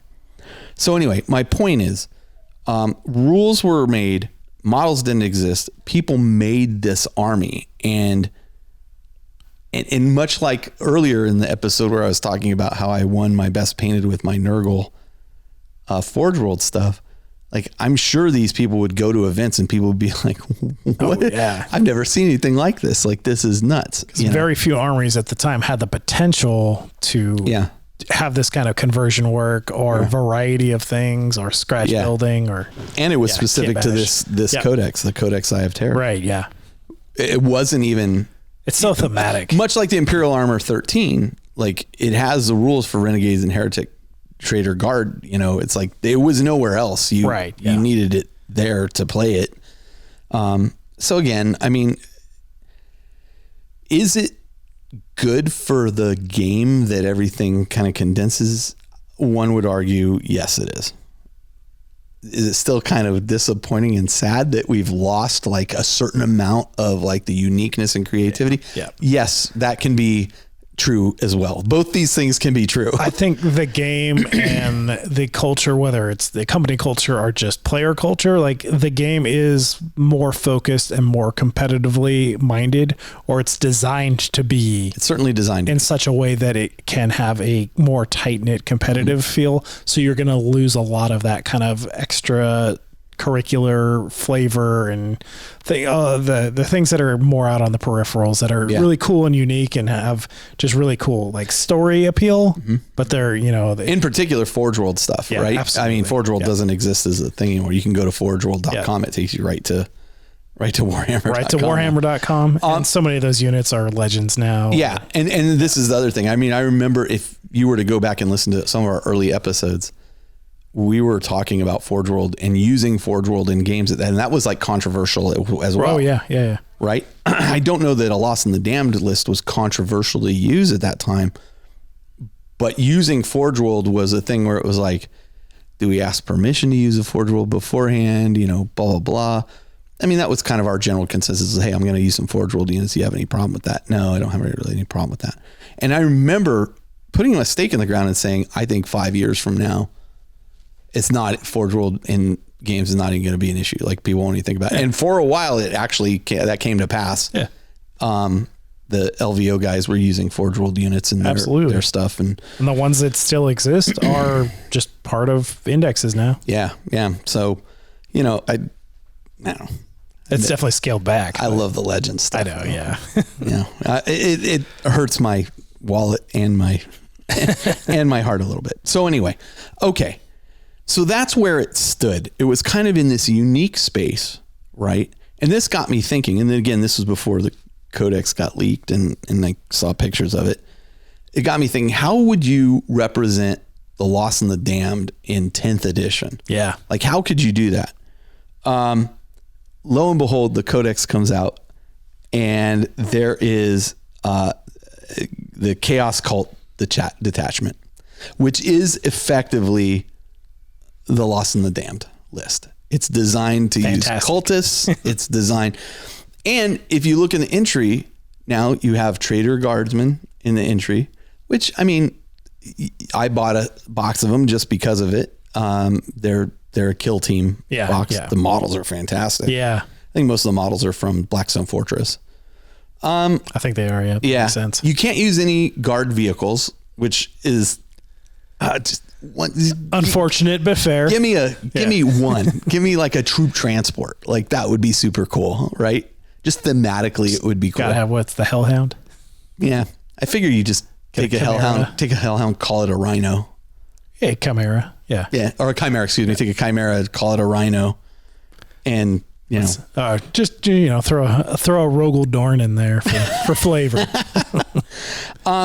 But how can you do it now? And then as the leaks came out, and then the people who are receiving the codex in advance, which is not us at this point, we used to receive that stuff in advance and we begged off, and now I haven't reached out to them because honestly it's more headache than it's worth in some regards. But Goonhammer released an article all about the Chaos Codex. Like they were talking all about the different detachments and everything. And in particular, they did this detachment focus on the Chaos Cult, which is really, really good. Reading through that, I would highly recommend going and reading the article. They did such a great job in this particular article. I like how they broke down like, oh, do you want to know about this? Do you want to know about that? Do you want to know about that? And you can click those various things and it'll take you to Yeah, it's got links that are indexed in the page to take you. It's really well thought out. But here at the crux of the list is the optimal, and I'm reading this paragraph from their thing. The optimal list for this detachment will likely be 2/3 cultists and guardsmen, with 1/3 of your force generally being good CSM damage dealers that gain little synergy from being in this detachment, but provide enough pain that your opponent can't just rush your rabble without any care. So there you go. So you're going to have obliterators and some demon engines and Maybe then a ton of Havocs. cultists. Yeah, Havocs. Right? Demon engines that's always a good sell. And I'm telling you that Forge Fiend is so freaking good. And I think my points went down. Like 10 points. I'm like, oh my God, I can't believe they lowered But now it. the plasma costs double. It used to be super cheap. Yeah. Like super cheaper. And then I think they bounced the points up. And there you can see how it's kind of bouncing around. Finding its natural. But my point there is made, like 2/3 cultists and guardsmen. That's a horde. Or That's I would a argue horde. beastmen as well. Absolutely. Right? I mean, right there, you have a cheap, like, I think, going off my memory, I think cultists are like 50 points for 10. One of the and granted, cheapest units. Now they don't get like auto guns and stuff. They get just a close combat weapon and a pistol. Yeah. And people are all up in arms about that because the old cultist models have, call them part of your trader guard. Yeah. Because the trader guard get access to those things. And I think that's actually why they made that differentiation. And the new Chaos Cultist kit just has pistols and close combat weapons, which is fine. Right. It's what people can buy now. Yeah. That are starting. And I know people are upset. Oh, my cultists are all not usable anymore. I just call them cultists and until you get some repainted up or whatever you want to do. Like nobody's going to give you a hard time about that. Right. Yep. Even in a WYSIWYG environment, I think if you just go, look, these are cultists, clearly. It's people were laughing about, oh, well, I guess he just uses auto gun as a club now. It's like, yeah, okay. Yeah, pretty much. He's out of ammo. They're out of ammo. It makes sense. Yeah. They're not elite. But I love it. Like in my head, I can already picture like tons of cultists, tons of trader guardsmen, which I think are 75 or whatever, 70 points for 10. I mean, I think, is it a good competitive force? I don't know the answer to that. But thematically, super thematic. I'm sure it'll be a lot of fun and very different without having to change a ton of stuff in your list. Like you obviously have already picked up these things in anticipation of being able to field this, but now that's pretty exciting. What I'll say that I think is missing is I would love, and I talked about this originally when I was doing Chaos Space Marine, the Black Legion. I had envisioned in my head this Chaos Space Marine force with then demon engines, kind of Chaos Space Marines, bigger Chaos Space Marines, Terminators, Obliterators, demon engines, tanks, then 2 Warhounds and a Knight, right? Like if you think about it like in steps, like stages, as it's coming toward you can picture the smallest stuff, then the bigger, then the bigger, then the bigger. Warhounds are bigger than Knights. What? No. Warhound. Oh, excuse me, not Warhound.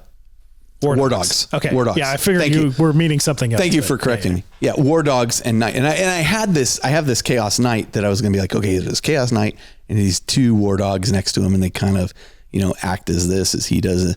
And just thematically, I thought it looked cool. And it'd be really cool to have like tons of cultists and stuff out in front of it. Lo and behold, I can either take War Dogs or a Knight. I can't take both in the list. Like it's just not allowed. Is that because of percentages? Index. It specifically says in the index. Yeah. Now I don't know what the codex says. It's like Black Legion sounds like you need to play some 3,000 point games. So you can bring all your toys. If that were the point, I would be playing. I'd love to play like a huge game. The other thing missing here are, you could ally in like some demons. Yeah. But and I think that's all that's really missing. I mean, Demon Prince is in it. It's pretty solid right there. But my point is, when I think about this kind of list, and actually when I think about list building in general for Chaos, since I am not a competitive player, the first thing that appeals to me is visually on the table. Not even on the table. Before I even talk about the table, like what in my head, like visually does this force look like? Right. Like as a cohesive unit. And in fact, my Black Legion, I feel like I should have more corruption in them than I have now. Like I kind of went for like, look, they are disciplined. Their armor's taken care of. They're the Black Legion. They are the largest force of Chaos Space Marines in the galaxy. Right. Now I'm like, maybe I should dirty them up a little bit, give them a little more, mutation here and there. I'm going to start adding some possess to them and that kind of thing. Yeah, cultist and possessor form. Right. You can still bring those elements. Right. Yeah. And so when I visualize this stuff, like that's what I'm saying, like visually in my head, I picture out like, here's what it's going to look like. And when I was initially picturing Black Legion, it's this backed up by this, backed up by this. It's funny, even how you're describing that is the wave and the wave and the wave and the wave. Super thematic to Black Legion. Yeah. And so as I think about a Lost in the Damned list, I don't know if it'd be competitive at all, but like I would love like tons of cultists. Yeah. Backed up by Traitor Guardsmen, backed up by Chaos Space Marines, backed up by the heavier Chaos Space Marines. Now, I recognize in a 2,000 point game, you can only have so much. You can only have so much. And so it may be something that I only break out for like a 3,000 or bigger point game and be like, hey, let's do this like super thematic thing. Absolutely. I've been thinking lately, like I have so much cities of death terrain and all that stuff. And I have the Forge World boards for the cityscape stuff that I'm like, I'd love to set up like a huge game here, just get like 3 guys per side just to do a big old city fight over like the course of a day. Yeah, that sounds awesome. I think it'd be super fun. Absolutely. Where we're not worried about like, I'll just make up the mission and then we're all at it. There's a lot of things I want to do in 10th edition. There was that cities, city campaign set that came out where you had the thing you hung up and it had the pockets and you put the parts of the city in each pocket. I'm trying to remember the name. I have it in a box in that closet. City fight as it was part of the. It was like Empires? a camp. No. I'll show it to you afterwards. And I don't remember that one. We'll take a short break when we in this segment and I'll mention it at the closing of the show. But I'd love to, I don't know. There's so many things I want to do now, especially that I'm so fired up about 10th edition. Yeah, that's awesome. So anyway, Lost in the Damned. I mean, I think, you also have this dark commune, which I'm not quite sure how to use them yet, but I think it has like, they're basically like the leaders of like the cult, and right. Yeah. And let me tell you, they're a horrible kit to put together. Like one guy in particular is like really crazy to glue together. And the dark commune for everybody else. That's all the mutant guys. No, well, yes, but no. Some mutants and some. No, that's the Blood Pact. I'm mixing the accursed cultists. The accursed cultists. Yeah. The dark commune are kind of like the leaders of the cult. And there's like a psyker and there's like, it's like a group of like 5 models and they all have like these different, again, they're cultists. I don't think they're particularly upper great. Echelons of cultists. Yes, that is exactly correct. So anyway, I think there's a lot of modeling opportunities here now. You know what? So sorry to interrupt. It's just striking me of like, you're going to have 3 wildly different armies with completely different play styles that are so thematic inside of one codex. Yeah. And that is awesome. Like, and I think there's even more. Like as we were working on Shell's Night Lords, I'm looking at there's 8 detachments. This is a detachment you were probably going to want to use. More detachments than anybody else. But like from what you have and directions you're already going and what you're painting on and what you're excited towards, like you already have 3 very unique armies within one great army right there. And that's pretty cool. Yeah. And I think the thing I'm most excited about, listen, like people used to poo all over the fifth edition Chaos Codex because it wasn't the 3.5 edition where you could take all these marks and they've kind of brought marks back. But the thing that I will always say about the Chaos Codex is it has been the Chaos Space Marine Codex in particular. It has, in my experience, been something that has, whether it's performed well or not competitively, has allowed you to play the army in a lot of different ways. Yes. Very few codexes, I think, give that amount of flexibility. Even the Space Marine Codex, I would argue, does not give that amount of flexibility. The Chaos Space Marine Codex has allowed you to, and the way I've usually played it is, hey, I'm playing Death Guard. Yeah. Hey, I'm playing Thousand Suns. Yes. This was when there was no Thousand Suns Codex and there was no Death Guard Codex. It was just, I have the Chaos Space Marine Codex. Yep. I'm playing Death Guard because I saw a cool battle report in White Dwarf that had Typhus. And I was like, oh my God, this guy is awesome. And look, he's got these zombies. And I'm like, this is peak 40K for me. Right. Yeah. And it just so happened at the time, my friend Kentaro was like, you realize that army is tough as nails, right? And I'm like, yeah. They can take a punch. And then they're all metal. Okay. I go, well, look, they got these Forge World ones, They're not metal. I'm going to drop the money on these Forge World ones. And I loved that army. I would play that army exclusively for the longest time. Meanwhile, like I played against another Chaos Space Marine opponent who had a bunch of Slanesh stuff, and and I was like, oh, this is very different. Yeah. So, but I think now as you were just mentioning, the new codex is allowing me to almost, and again, I have to see the codex and see, I'm sure there's some restriction, but almost unlimited amount matches the vision I had for my armies. Yeah.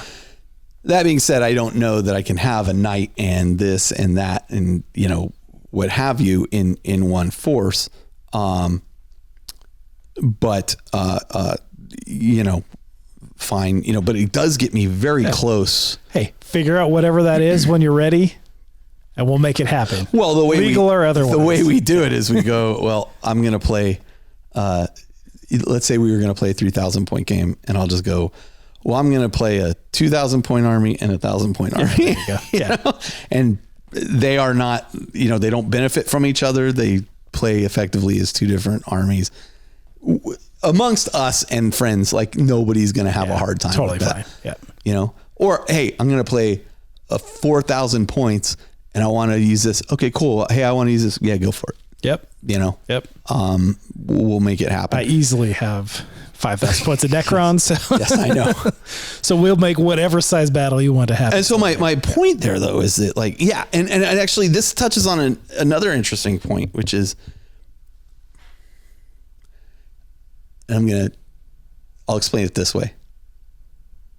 When I was a kid, when we were all kids, we were our creativity, our fantasies that we drove in our head, whether they're Dungeons and Dragons or whatever, were less constrained absolutely than they are as adults. As adults, I think we get shoehorned into, well, boy, I'd really like to do this, but the rules say I have to do this.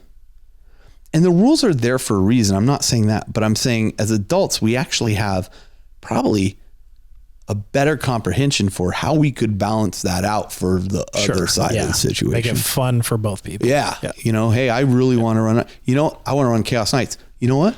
I want to run an Imperial Knight. Yeah. You should run Imperial Knights and the equivalent War Dogs, and I'll run. I've got one I haven't used in 5 editions. Let's freaking do it. What are we doing? It's like, you should not feel so constrained, especially in this kind of environment where we are trying to be creative and do unique things. And I think when I do set up that big table, and I've been thinking about how to lay it out, like I've got so much stuff that I'm like, I was thinking a couple of days ago, I could set up like 2 long tables of stuff. Like we'll have like a 12-foot table by 4 foot, and we'll just have terrain everywhere, and we'll invite over 2 or 3 people per side, and Land Raiders don't get stuck going over. Land Raiders don't get Traders stuck. On a one. But we'll have knights and blah blah blah. And then I was like, oh shit, should we use Titans? I'm like, let's leave Titans out for now. But my point is, like, as we were just sitting here discussing this, I'm like, well, I'll take a Chaos Knight. Why don't you take an Imperial Knight? Why would we not? Or Eldar Knight? Yeah, right. Sure. Why not?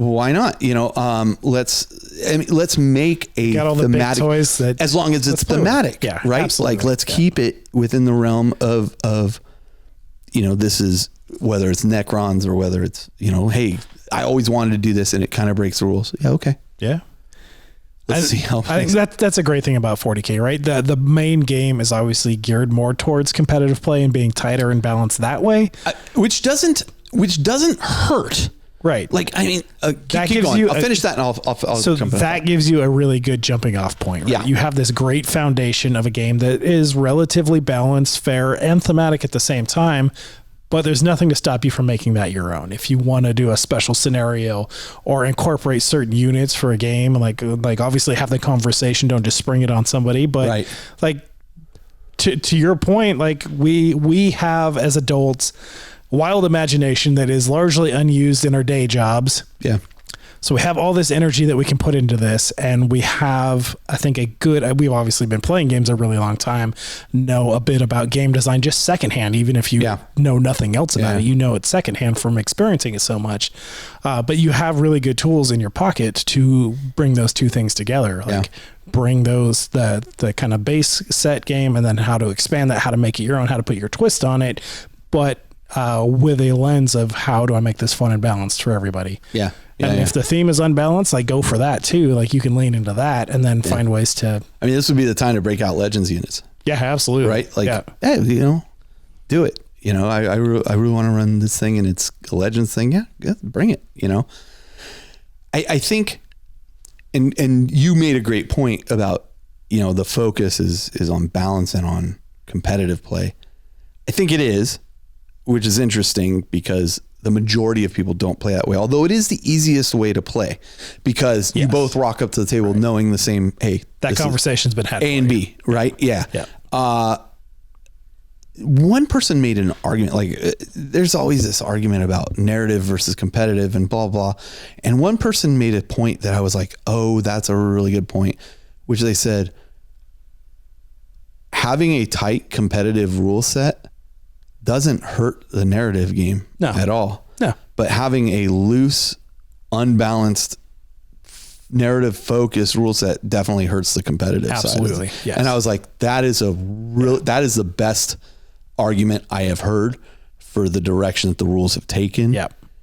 Like you're absolutely right. You know, I was kind of floored by that argument. I was like, oh, that's a solid point.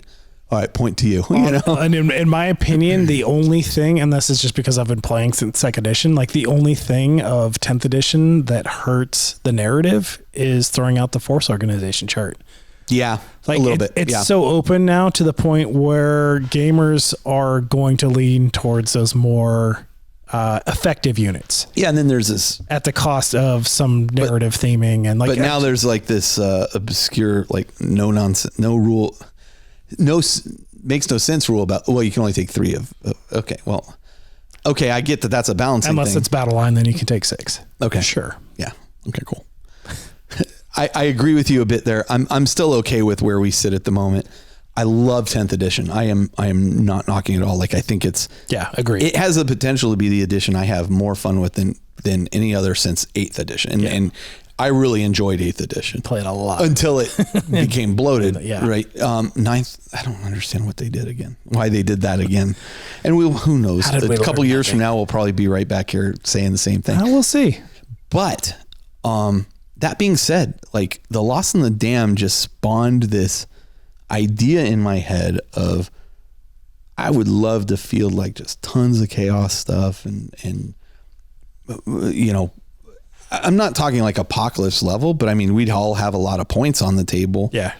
And we just play like a super long game that's just fun and thematic. And, you know, hey, I want to take this unusual thing. What unusual thing do you want to take to balance it out? Or, you know, likewise, you know, we as adults, we can figure out what the appropriate response to that kind of thing is.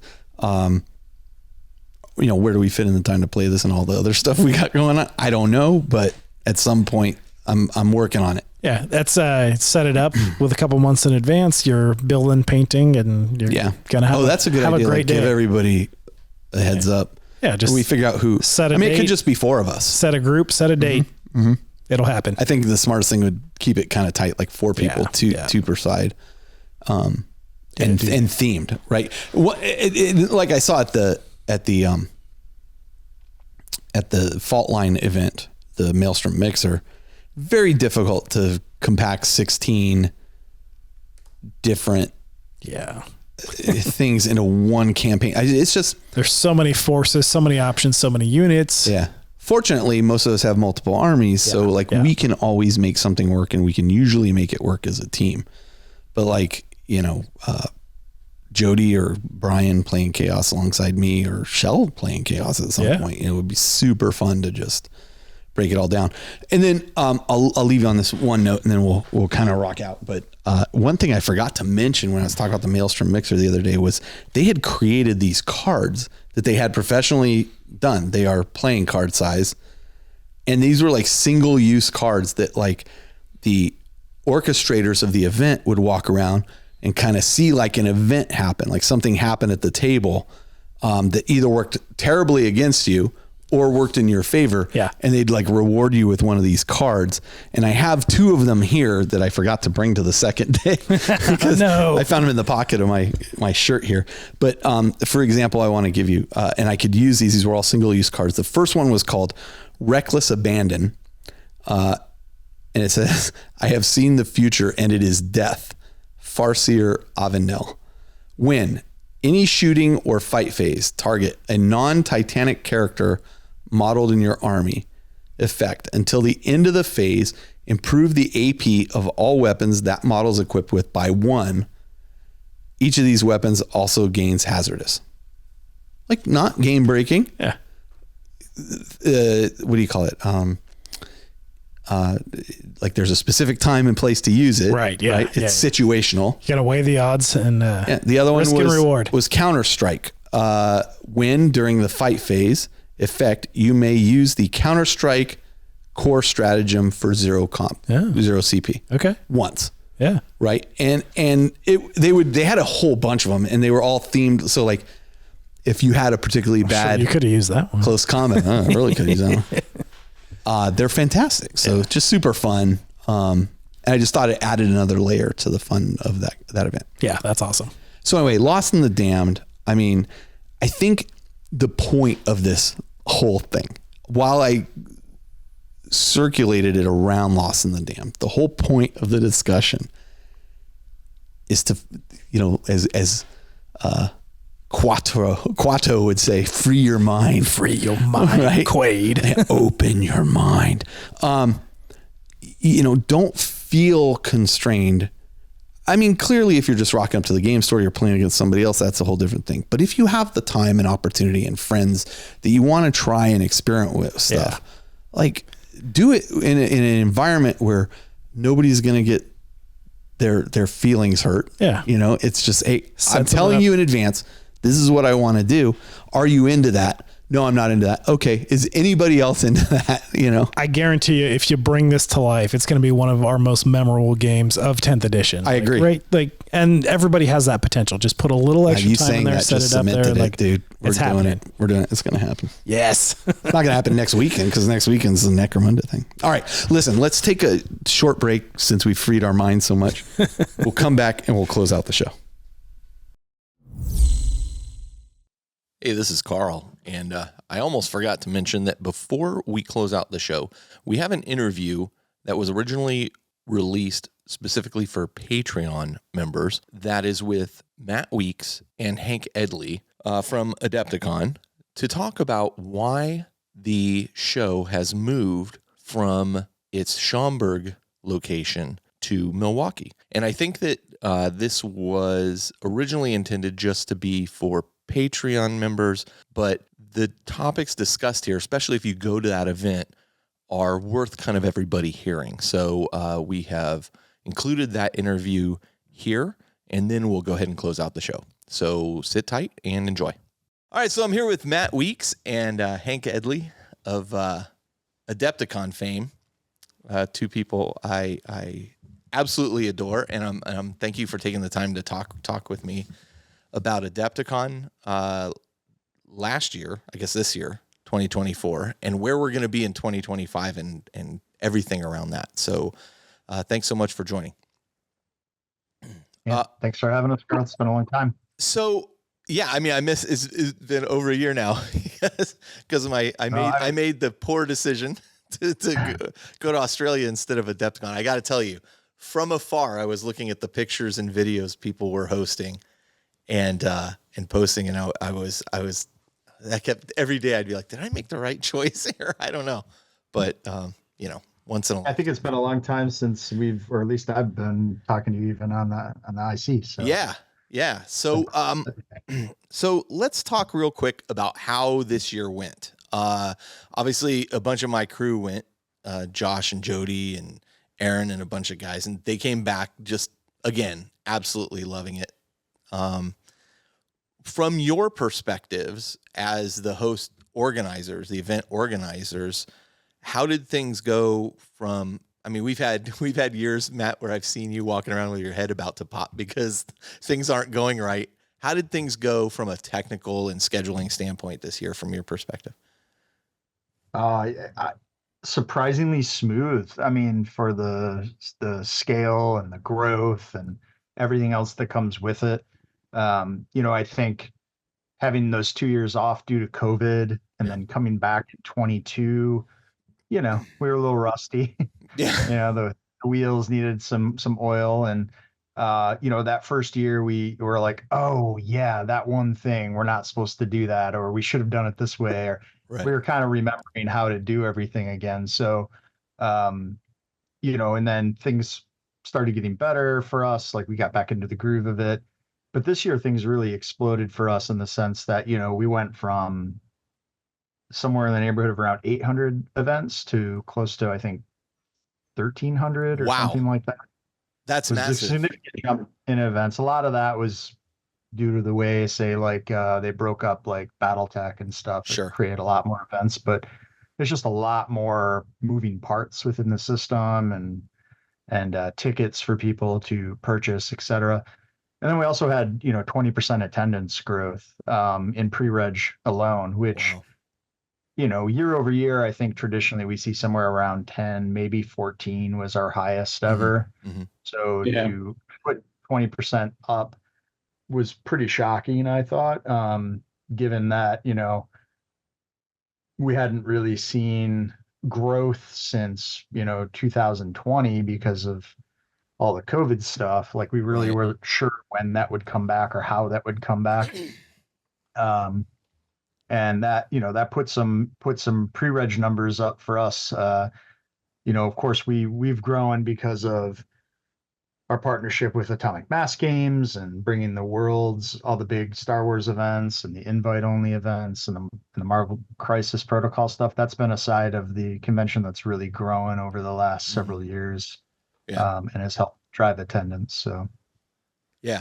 The other big change, right, was we kind of changed our overall badge structure. In previous years we had a very limited number of what we called VIG badges. And sort of the convention had sort of outgrown, that sort of structure and mechanic. And we moved to where we had an advanced and a core badge this year. And that really streamlined things for us. Traditionally that VIG badge has been kind of a bottleneck, from a registration standpoint and on-site reg. And then you add to the fact that Matt had the brilliant idea to ship badges this year, and we shipped out, I don't know, close to 3,000 badges. What wasn't it, like 2,800 badges ahead of time?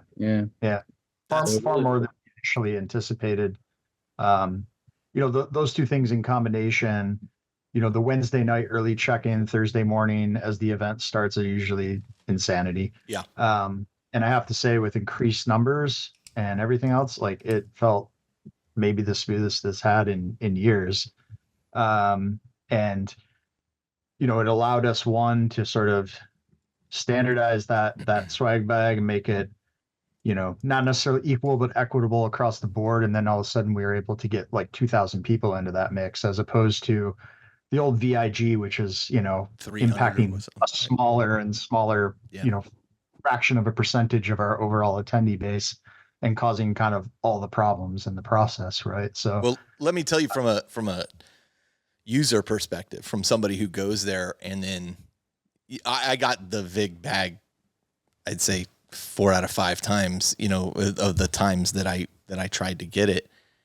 And the reality was, like, I'd get it, and there's 2 issues with that. One, I flew there, so and you would even warn me, Matt, you'd be like, bring an extra bag for that stuff. And I'd be like, okay.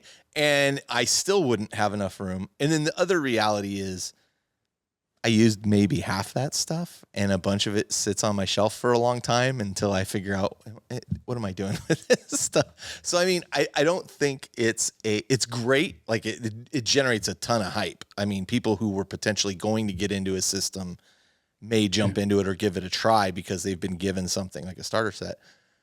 But for me personally, it was the last year. I was like, I'm not even gonna bother with it. Let somebody else enjoy it. And so I think that's probably smart to spread it out, like you said.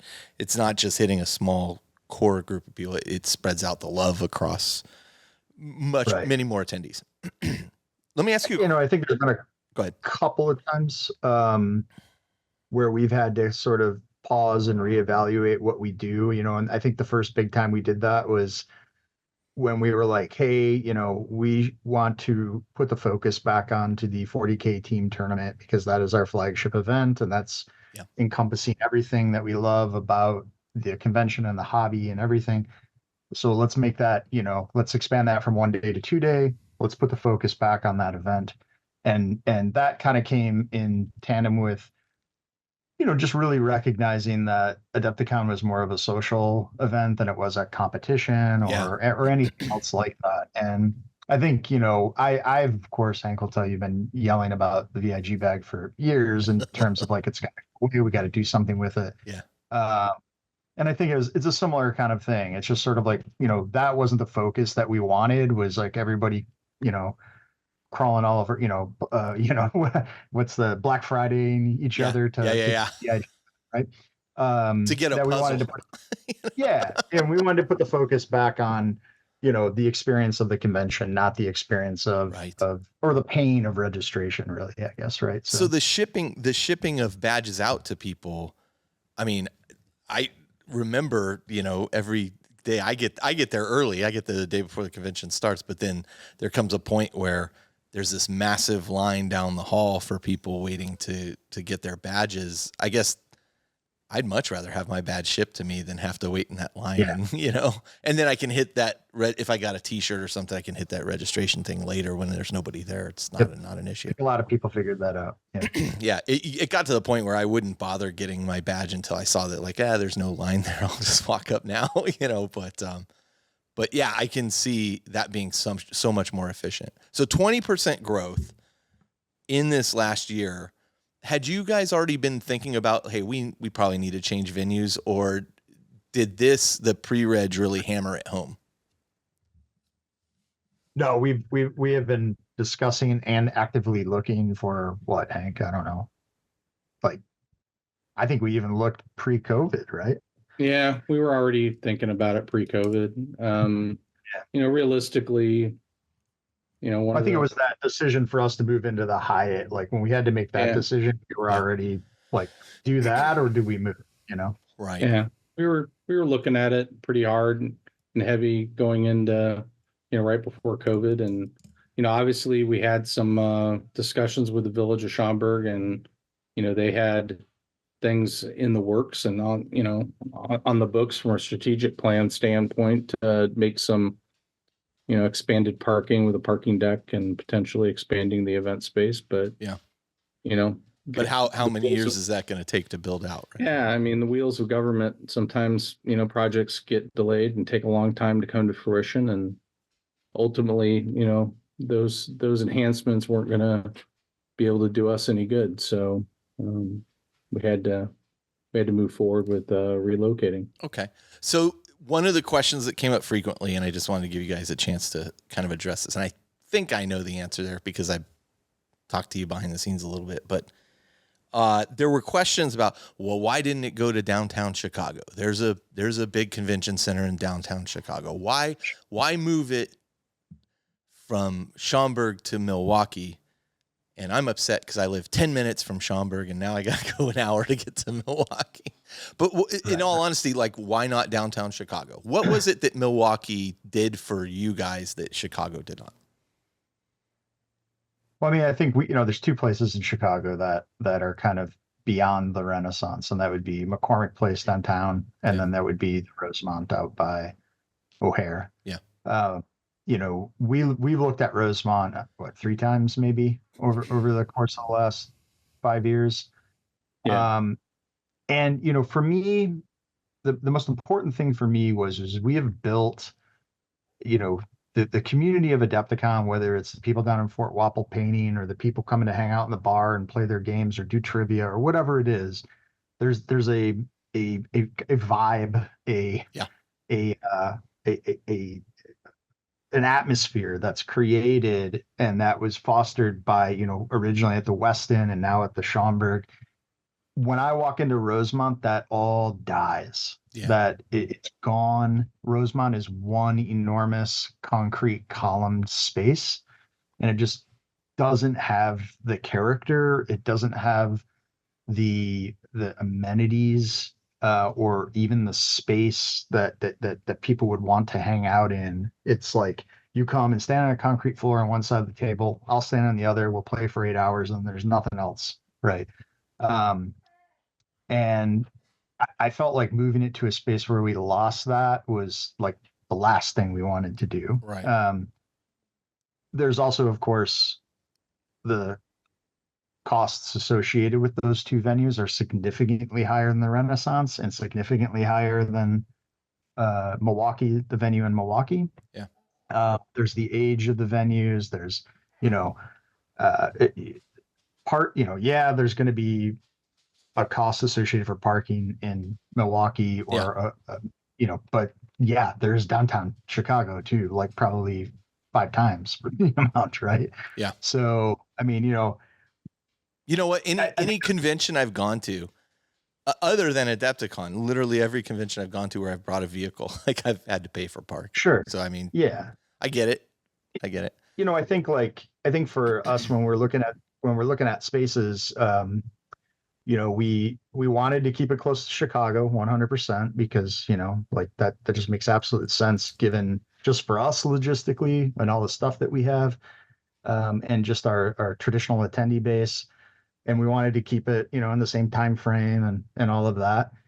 And, we looked at everything that was in the striking distance, and we went up, I don't know, it was like about a year ago initially, and we did a site visit at Milwaukee while they were still getting the construction going that's wrapping up right now. And I mean, the first thing I was struck when I walked in there was like, oh, this is exactly like the Renaissance, just like 3 times the size. It's got the same, that's the Schaumburg ballroom, but it's bigger, and here's the breakout rooms. And like, I could see us bringing all of Adepticon back under one roof, kind of marrying the Renaissance and the Hyatt events back together, bringing all of our exhibitors back into one big exhibitor hall instead of having them scattered throughout the hallways. Right. And still preserving the vibe of what we had created at the Renaissance, and simultaneously offering all these extra new things that we traditionally haven't been able to do at the Renaissance, like bringing in food vendors and having food cart kind of things internally, or being in a downtown setting where you can go out to a pub on a Saturday night or go to a movie or whatever and not have to even worry about getting in your car and losing your parking spot. Good point. A short search showed me like a dozen highly ranked eating places within a very short walking distance of the event center. I was right. At first I was like, okay, well, for me again, and this is just my experience, to get there is no longer a direct flight. I have to do a connecting flight through Denver or whatever. But I'm like, okay, I go early. It's not that big of a deal for me. But I think the benefits for somebody coming from a distance like myself far outweigh any perceived drawbacks. I will say having access to additional rooms will probably be really, really helpful as well. I mean, everybody knows how fast the rooms sell out. Yes. Yeah. And that's 4 times everything, right? Say that again. 4 times parking, 4 times the amount of hotel rooms. That's fantastic. Times the amount of exhibit space, hall space, everything. Like, it's just infinitely larger, and it's all just like brand new and beautiful, right? Like, it's insane. I posted a video on the Facebook group of they were interviewing on the news out there, one of the guys in charge of the construction of the new hall and everything. And he was like walking them through, like, here's what it's going to look like. And I was like, oh man, that looks really impressive. You spoke, Matt, about, kind of the feel of Adepticon and the I liken it to like the soul of Adepticon, right? Like for me, it is a social environment, whether it's meeting you there or Hank there or friends that are coming from everywhere, and bringing my friends out from here, it really does. I think you nailed it. It is a social event, and we have all this gaming around it that we do as well. But, and again, that's why when I missed it this year, I feel like, oh man, I missed like my opportunity to hang out that year with a bunch of people that I really enjoy spending time with.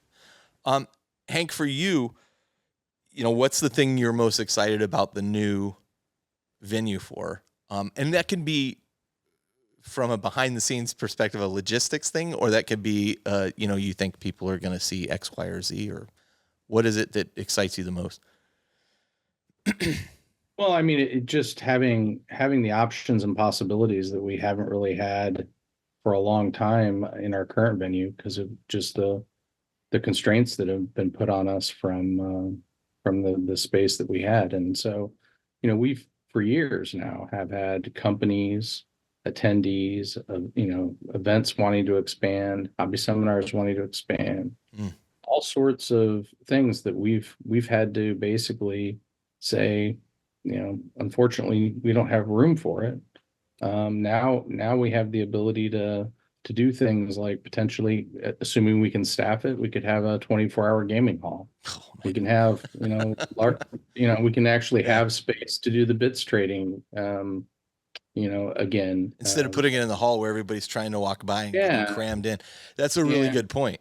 So, I mean, the possibilities of, essentially having, 3 times, 4 times the amount of space, the things that opens up for us to do. That, and quite frankly, I'll just be honest, like, I've worked with Matt on Adepticon for over 20 years. And, how's that going, Matt? Couldn't ask for a better partner in putting the show on, but like I will tell you legitimately, the lead up and end of Adepticon for Matt and myself both, like when Adepticon's over with, traditionally we're like, never again. Never again. Like we're done, right? Put a fork in me. I don't want to touch it till after Gen Con, right? I mean, Matt for years would be like, it's not, Gen Con hasn't happened. We're not doing it. Don't talk to me. Right. And literally like the Tuesday after Adepticon, he's excited. And so that makes me excited about, the possibilities of what we can do moving to this space and the number of hotel rooms that are connected to this thing. And it's not like, I certainly was one of the holdouts for wanting to keep it in Chicago, giving Rosemont another shot at it and taking another look at it. And, the other thing that was a clear delineation was that, the Visit Milwaukee Bureau, the hotels associated with that facility, the stakeholders of the Baird Center, all the people that I got to meet with and that Matt got to meet with, they were literally, excited about the possibility to have Adepticon come to Milwaukee. They were, accommodating. Yeah. And we're following in the footsteps of giants here, right? With the Gen Con and all of that, like Milwaukee's got that lineage and like, one of the questions I first asked myself, when we were looking at Milwaukee, because, legitimately the airport is a negative, like no doubt about it. Right. Like it's not O'Hare, nothing's O'Hare. I get that. And we knew that going into it. But I looked and I was like, what was the size of Gen Con? And they left 2001, 2002, something like that. And they were, about 23,000 attendees at that time when they moved to Indianapolis. 2003. And that got me looking back through the history of Gen Con. And I was like, this was our 20th event, our 20th Adepticon, and we had about 8,000 attendees. And the 20th Gen Con had about 6,500 attendees. And wow. I granted, right, like Gen Con in the 80s, gaming wasn't as accessible. Right. The nerds won yet, like whatever. Like there's no comparing that. That's an apples to oranges. Times have changed. Yeah. Right. Yeah. But there is there's a path there. There's a trail that's been blazed that we're kind of following. And in some ways that feels kind of, I don't know, historically cool, right? To be there. And, as much as I would have liked to have kept it 20 minutes from my house, it's just not, it just wasn't really feasible for us. It's either that or what I would say for the last 2 years, how do we negatively grow? Right. Like we can stay at the Renaissance and just say, hey, our max attendee is 5,000, done. We stop selling badges and that's it. This is the event that we can run. This is all that we're capable of doing. Or you go the Disney route and raise your prices to price people out. Right. Yeah. I mean, I'm not saying to do that. That's not what I'm saying, but that's what Disney does. A little outside my moral compass. Yeah, I agree. Yeah. So logistically for the show itself, I mean, you guys are trucking in tons of terrain and, equipment and that kind of thing. Stuff, yeah. I mean, I was laughing in the chat. Matt, I think it was you that had taken a photo of like a tote in your house and you're like, this is the last tote. I think it was you that said, this is the last tote I'm taking out to my truck. And somebody said, the funny thing is you're going to go put it out in your truck. You're going to come back and that tote's still going to be there because it seems like a never ending amount of stuff you guys are moving. How does this work logistically for you guys behind the scenes to go now to Milwaukee versus Schaumburg? Yeah, I'll let Hank address that. But I mean, you've joined us at least once, right, Carl, for Spray Team? Yeah. And that's sort of the Spray Team motto. One more tote. There's always one more tote. Always one more. So that never ends. But I mean, yeah, Hank can give you the details on the 4 semis and all of that stuff that take a month to load. Yeah, I mean, right now we have about a 3,000 square foot storage unit that we have pallet racking set up. We've moved to standardize all of our totes. We're probably one of the probably one of the top 10 consumers of Costco black and yellow totes, probably in the US. I'm constantly sending my wife or my kids to Costco to get more totes. But, we took 4 54-foot semis up this year. That's in addition to my trailer and some of the other, U-Haul stuff that people have used. Yeah. It's an enormous amount of stuff. We only have one room, one slot for a trailer, so it takes us at least four weekends, leading into Adepticon to get all that material loaded and ready to transport, and then it takes us another. Typically we're not bringing back 4. Hopefully, we're bringing back less, right? So. With everything from, the shirts that we're giving away to all the swag bag items and all that stuff. So, we typically have, 2 or 3 that, semis coming back, and, we spend the weekends, post Adepticon unloading that. And, one of the realizations that's pretty, and pretty clear to me is we're moving to a facility that has 3 times the amount of space. Well, this is what it takes to get the current space filled out. Yeah. Once we start to fill out this additional space, it's not like our storage room is going to get smaller. Right. Or it's going to take less semis. It's going to take more. Right. Right. The one thing was, or we become a wargaming and a card gaming convention. There you go. Yeah. Right. The only path forward. Yeah. There you go. But and Carl, you've attended one of the Spray Teams, and that thing has only grown. We're fortunate to have so many talented people involved with Adepticon, especially on the hobby side, and and obviously we care a lot about putting quality terrain on tables for people to play on. It's a big focus of ours.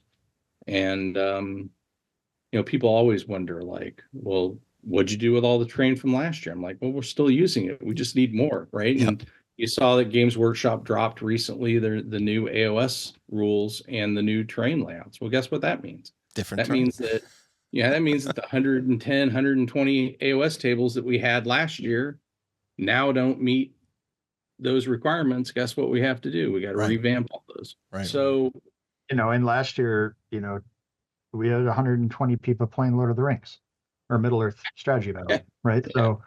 So, those types of systems like demand attention, right? Like Yeah. we need to produce some stuff for that. We can't probably do it all in 1 year, but it's got to enter that rotation with everything else as we finally start to catch up with 40K or Marvel Crisis Protocol or whatever. Here comes Sigmar and Middle Earth and whatever else might be cropping up. So that probably doesn't end, which is good, because when I am in my grumpy anti post convention mood, I will often say the only thing I still like about this convention is spray team. So Well, I do have to say I appreciated you letting me come out and help with the spray team thing, and I'd love to do it again. Honestly, it's all dependent on you're always welcome. flying out there, right? It's all dependent on cost at this time.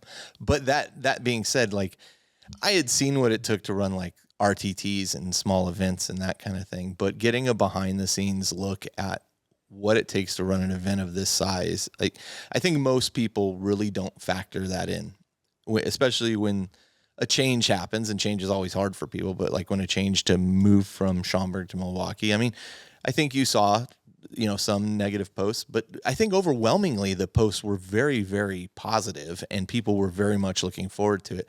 But to the people that were struggling with that change, and I think a lot of times people don't consider about just like what it really takes. Like we all get it. As I said, even in this interview, well, from my perspective, flying out there from California, I have to do this and I have to do that. Yeah. Okay. So I'll adjust to those changes, but that's all I see is my perspective. So, seeing it from through your guys' eyes, a lot of times when I see it that way, I go, oh, okay, yeah, makes sense. Like, I still want to go. It's a fantastic event. There's no way I'm going to miss it.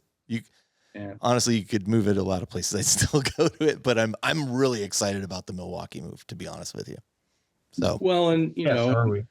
yeah, I mean, from my perspective, right? So I didn't make that initial trip up to Milwaukee. That was Matt and some of the other, Greg Sparks and Dustin and some folks.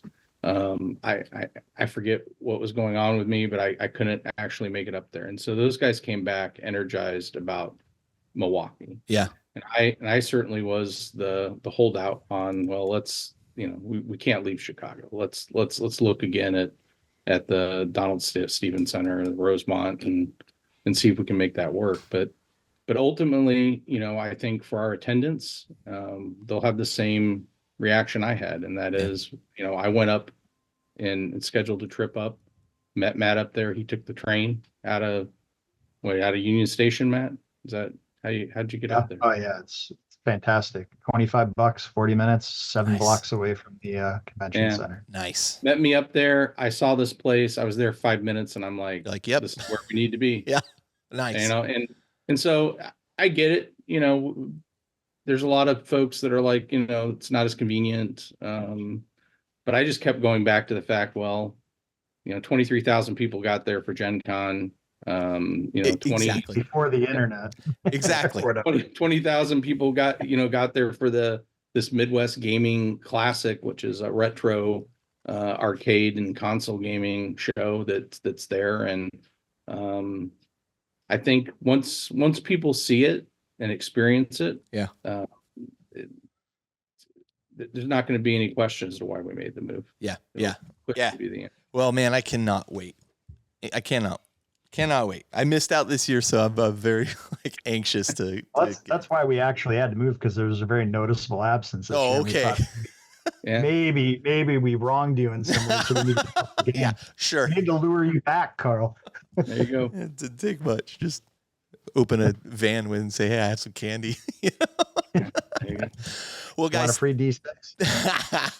thank you so much. I appreciate you taking the time to talk with me and everybody, and let them know kind of what the thinking there was. But you can count on us coming out there. Like, our whole group was like, can't wait. We're very excited about it. So we will have a presence there. I think you will be blown away by this facility, and I think I will. You will see the potential. I think I So will. much potential. Even my wife likes to go out there. Like I don't know if I told you guys, but we went.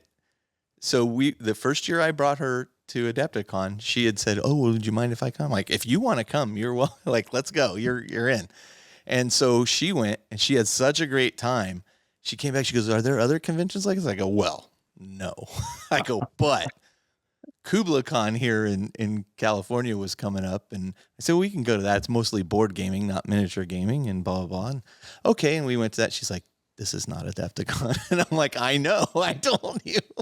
And so she's very excited to go back as well. I don't think the owner of KublaCon ran a Shadows of Brimstone private event for you guys either. So. No, we did get a little bit of special treatment, I'll admit it, Matt. So, or Call of Cthulhu. Well, I will tell you, the guys that ran the Space Hulk event, like, she latched onto that big time. And then the next year she asked them, "Can I run the Tyranids with you guys?" And they were like, "Yeah, sure." And so she was running the Tyranids, and then she was like, "We should do an event like this at a convention in our area." I'm like, "Okay, well, those guys just updated all of their terrain this year, and Troy sold me his old terrain so that we can now run their things." Nice. So. Yeah, their new setup was amazing. Oh, man. Dude, I shouldn't have talked so much about that event, because now it sells out so fast. Those poor guys get run ragged. Yeah. But anyway, I'll let you guys go. Thank you so much for your time. I super appreciate it. And we'll talk to you guys soon. Good to talk to you. Thanks, Carl. All right. Urban Conquest. That's the one. That was the product. And it was kind of, look, it's not the best product Games Workshop ever put out, but like, it had some interesting concepts to it. It was a city fighting campaign in the 41st millennium, is what it's called. I went and pulled it out of the closet. We're back. We're back. Howdy. To close out the show. So anyway, I think, again, like the ultimate objective here is just thinking about, okay, we've got a tight rule set. It's cool. But you can always take this to the next level. You can do unique things. You can create unique. Make it your own in some fun, unique way. That's going to be super memorable. And you're going to love it. Like that I already am excited for that day more than anything else right now. One of the things, I think I talked about this with somebody else too. One of the things, the Overlords, remember the Overlords podcast? Jason Mullins was on it for a while, and a bunch of guys that I know. And they did an event one time, because they do events at their club all the time. And one event they did was a blind deployment. They hung a sheet between down the table, and everybody deployed their armies. And then you didn't know where everybody was until they pulled the sheet back. And I always thought, what a great idea. Interesting. What a great idea. Yeah, the stuff that you're like, oh, I'm wildly out of position. Yeah, this is going to work really good. That's just a fun moment. I think stuff like that. Yeah. And if you lose a game, what's the investment? You're going to have a good time losing anyways, right?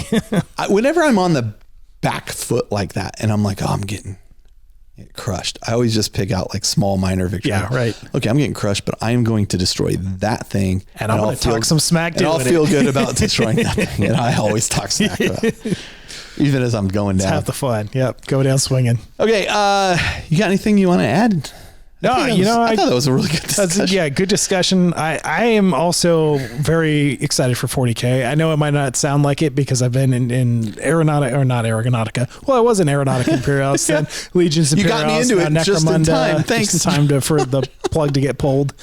I have obviously been spending a lot of time in specials games recently, but I'm very much excited for 40K and getting this Eldar Combat Patrol, definitely, and going to the event that is a Combat Patrol specific event. Like, I think that is going to be my jumping off point for 40K, and just have a great summer of 40K. Yeah. I'm very excited for a Necromunda campaign kicking off. So you and I have always had very good games of 40K. Yeah, so I'm very much looking forward to your Sharkadons or whoever you want to bring against my Black Legion, buddy. All the fights. Yeah. I'm so jazzed about this Black Legion right now. I'm excited for what I've seen of the book, and I think what that's going to bring to you, and just the fun games we're going to have in the future. So. I like it. It's not so hugely different, it doesn't seem, from the Index, in the sense that, like, because I just spent a bunch of time learning how to play it. And I was like, no. Yeah. But now I'm feeling like, I'm going to still be in good shape here. It'll be the subtle things that throw you off. I think it was. I just, and I have a force at 1,500 points, which is what those guys down there are playing at fault line. Oh, that's their standard. I think because games start typically around 6 p.m. Yeah, and they're timing. Yeah, they're trying to get out of there by a certain time, and it's like, I mean, I'm getting to the point where I think another couple of games I'll be able to do 2,000 points relatively quickly. Yeah, and 2 to 3 hours is pretty reasonable. Right now, like when I was playing with Phil, I'll go back to this real quick because I think I told you this during a break. Phil would be like, oh, you know, he hadn't played a lot of games of 10th, and I think he'd only played like 1 or 2 games with his Gene Stealer cult, and he was saying he had his wife quizzing him. Yeah. Like she'd hold the index cards and quiz him and stuff. That's a great way to learn an army. Yeah. I definitely have never thought of that. But he had to keep going and like looking up the rules, and he'd always go, oh, I'm sorry, I gotta look this up. And I'd like go look up a rule. I'd be like, oh, I'm sorry, I'm sorry, I'm slowing the game down. Is basically what you're saying. Yeah. And at a certain point I realized we're both like doing this. And finally I go, hey Phil. He goes, what? I go, how about we just stop apologizing to each other and just look up the rules? It's not a big deal. It takes the time that it takes. Play a game. It's not a big deal. We're having a great time. Yeah. And he's like, okay. You know, and so like and for me, it wasn't like I thought I knew the rule. I just wanted to verify because the last thing I want to do is get stuck into playing something incorrectly. Right. Again. Yeah. Reinforce a bad behavior or incorrect behavior. Or tell somebody something wrong. And then, you know, and then you win a game and you're like, oh, but I cheated. Well, and this guy's the main host of a podcast. He doesn't even know his rules. Well, listen, that's nothing new. What, do you get an extra vindicator? Leave us a reviews on iTunes. Listen, we really super appreciate them. If you have iTunes and you have an Apple account and you haven't left us a review and you're liking what you're hearing, leave us a review. If you don't like what you're hearing, you can send us an email to carl@theindependentcharacters.com or josh@theindependentcharacters.com, and we'll be happy to get back with you. Always or reach out, feedback, reach out to us on Patreon, or excuse me, on Discord. Reach out to us on Facebook. We're everywhere. YouTube, we're getting a lot of good engagement, comments on YouTube about the episode specifically. So that's been really enjoyable of just people kind of engaging with specific things right there. Yeah. And we have a YouTube show. We do. And please go check it out. Like we're testing out a lot of things. We're doing a lot of things different. We're trying to find our groove there. I think we're getting closer. Yeah. We keep innovating and iterating on just ways to improve things. And I think we're getting to a pretty good place. And we are going to do another one of those game show episodes pretty soon. Yes. It's going to be, I've been thinking about that one. It was so fun to do it. And we had such great cast that first time. I want to do another one. We've got new games to play. So that takes a little more setup than I realized when I came up with the idea. Right. Yeah. Yeah. But it was so worth it. Absolutely worth it. Yeah. Yep. Yeah. So, okay. So next up will be Leagues of Votan. Show Force Leagues of Votan with Dave Taylor. I know. I'm looking forward to that too. Yeah. I think he was too. The lore, I actually really like what they've done with the lore for Votan. My God, I've been reading. Yeah. It's sick, but it also, we'll talk about it next episode. Save it for next episode. There's some interesting callbacks to the original squats in there. Absolutely. So. All right. Yeah. Well, listen, this is Carl. This is Josh. And we're coming to you from the Astronomicon, where I'm not just a podcaster for Lost and the Damned. I'm also a player. And where the Lost and the Damned lurk just outside of the Astronomicon's light. There you go. And we will see you next time for what's probably going to be a fairly lengthy episode.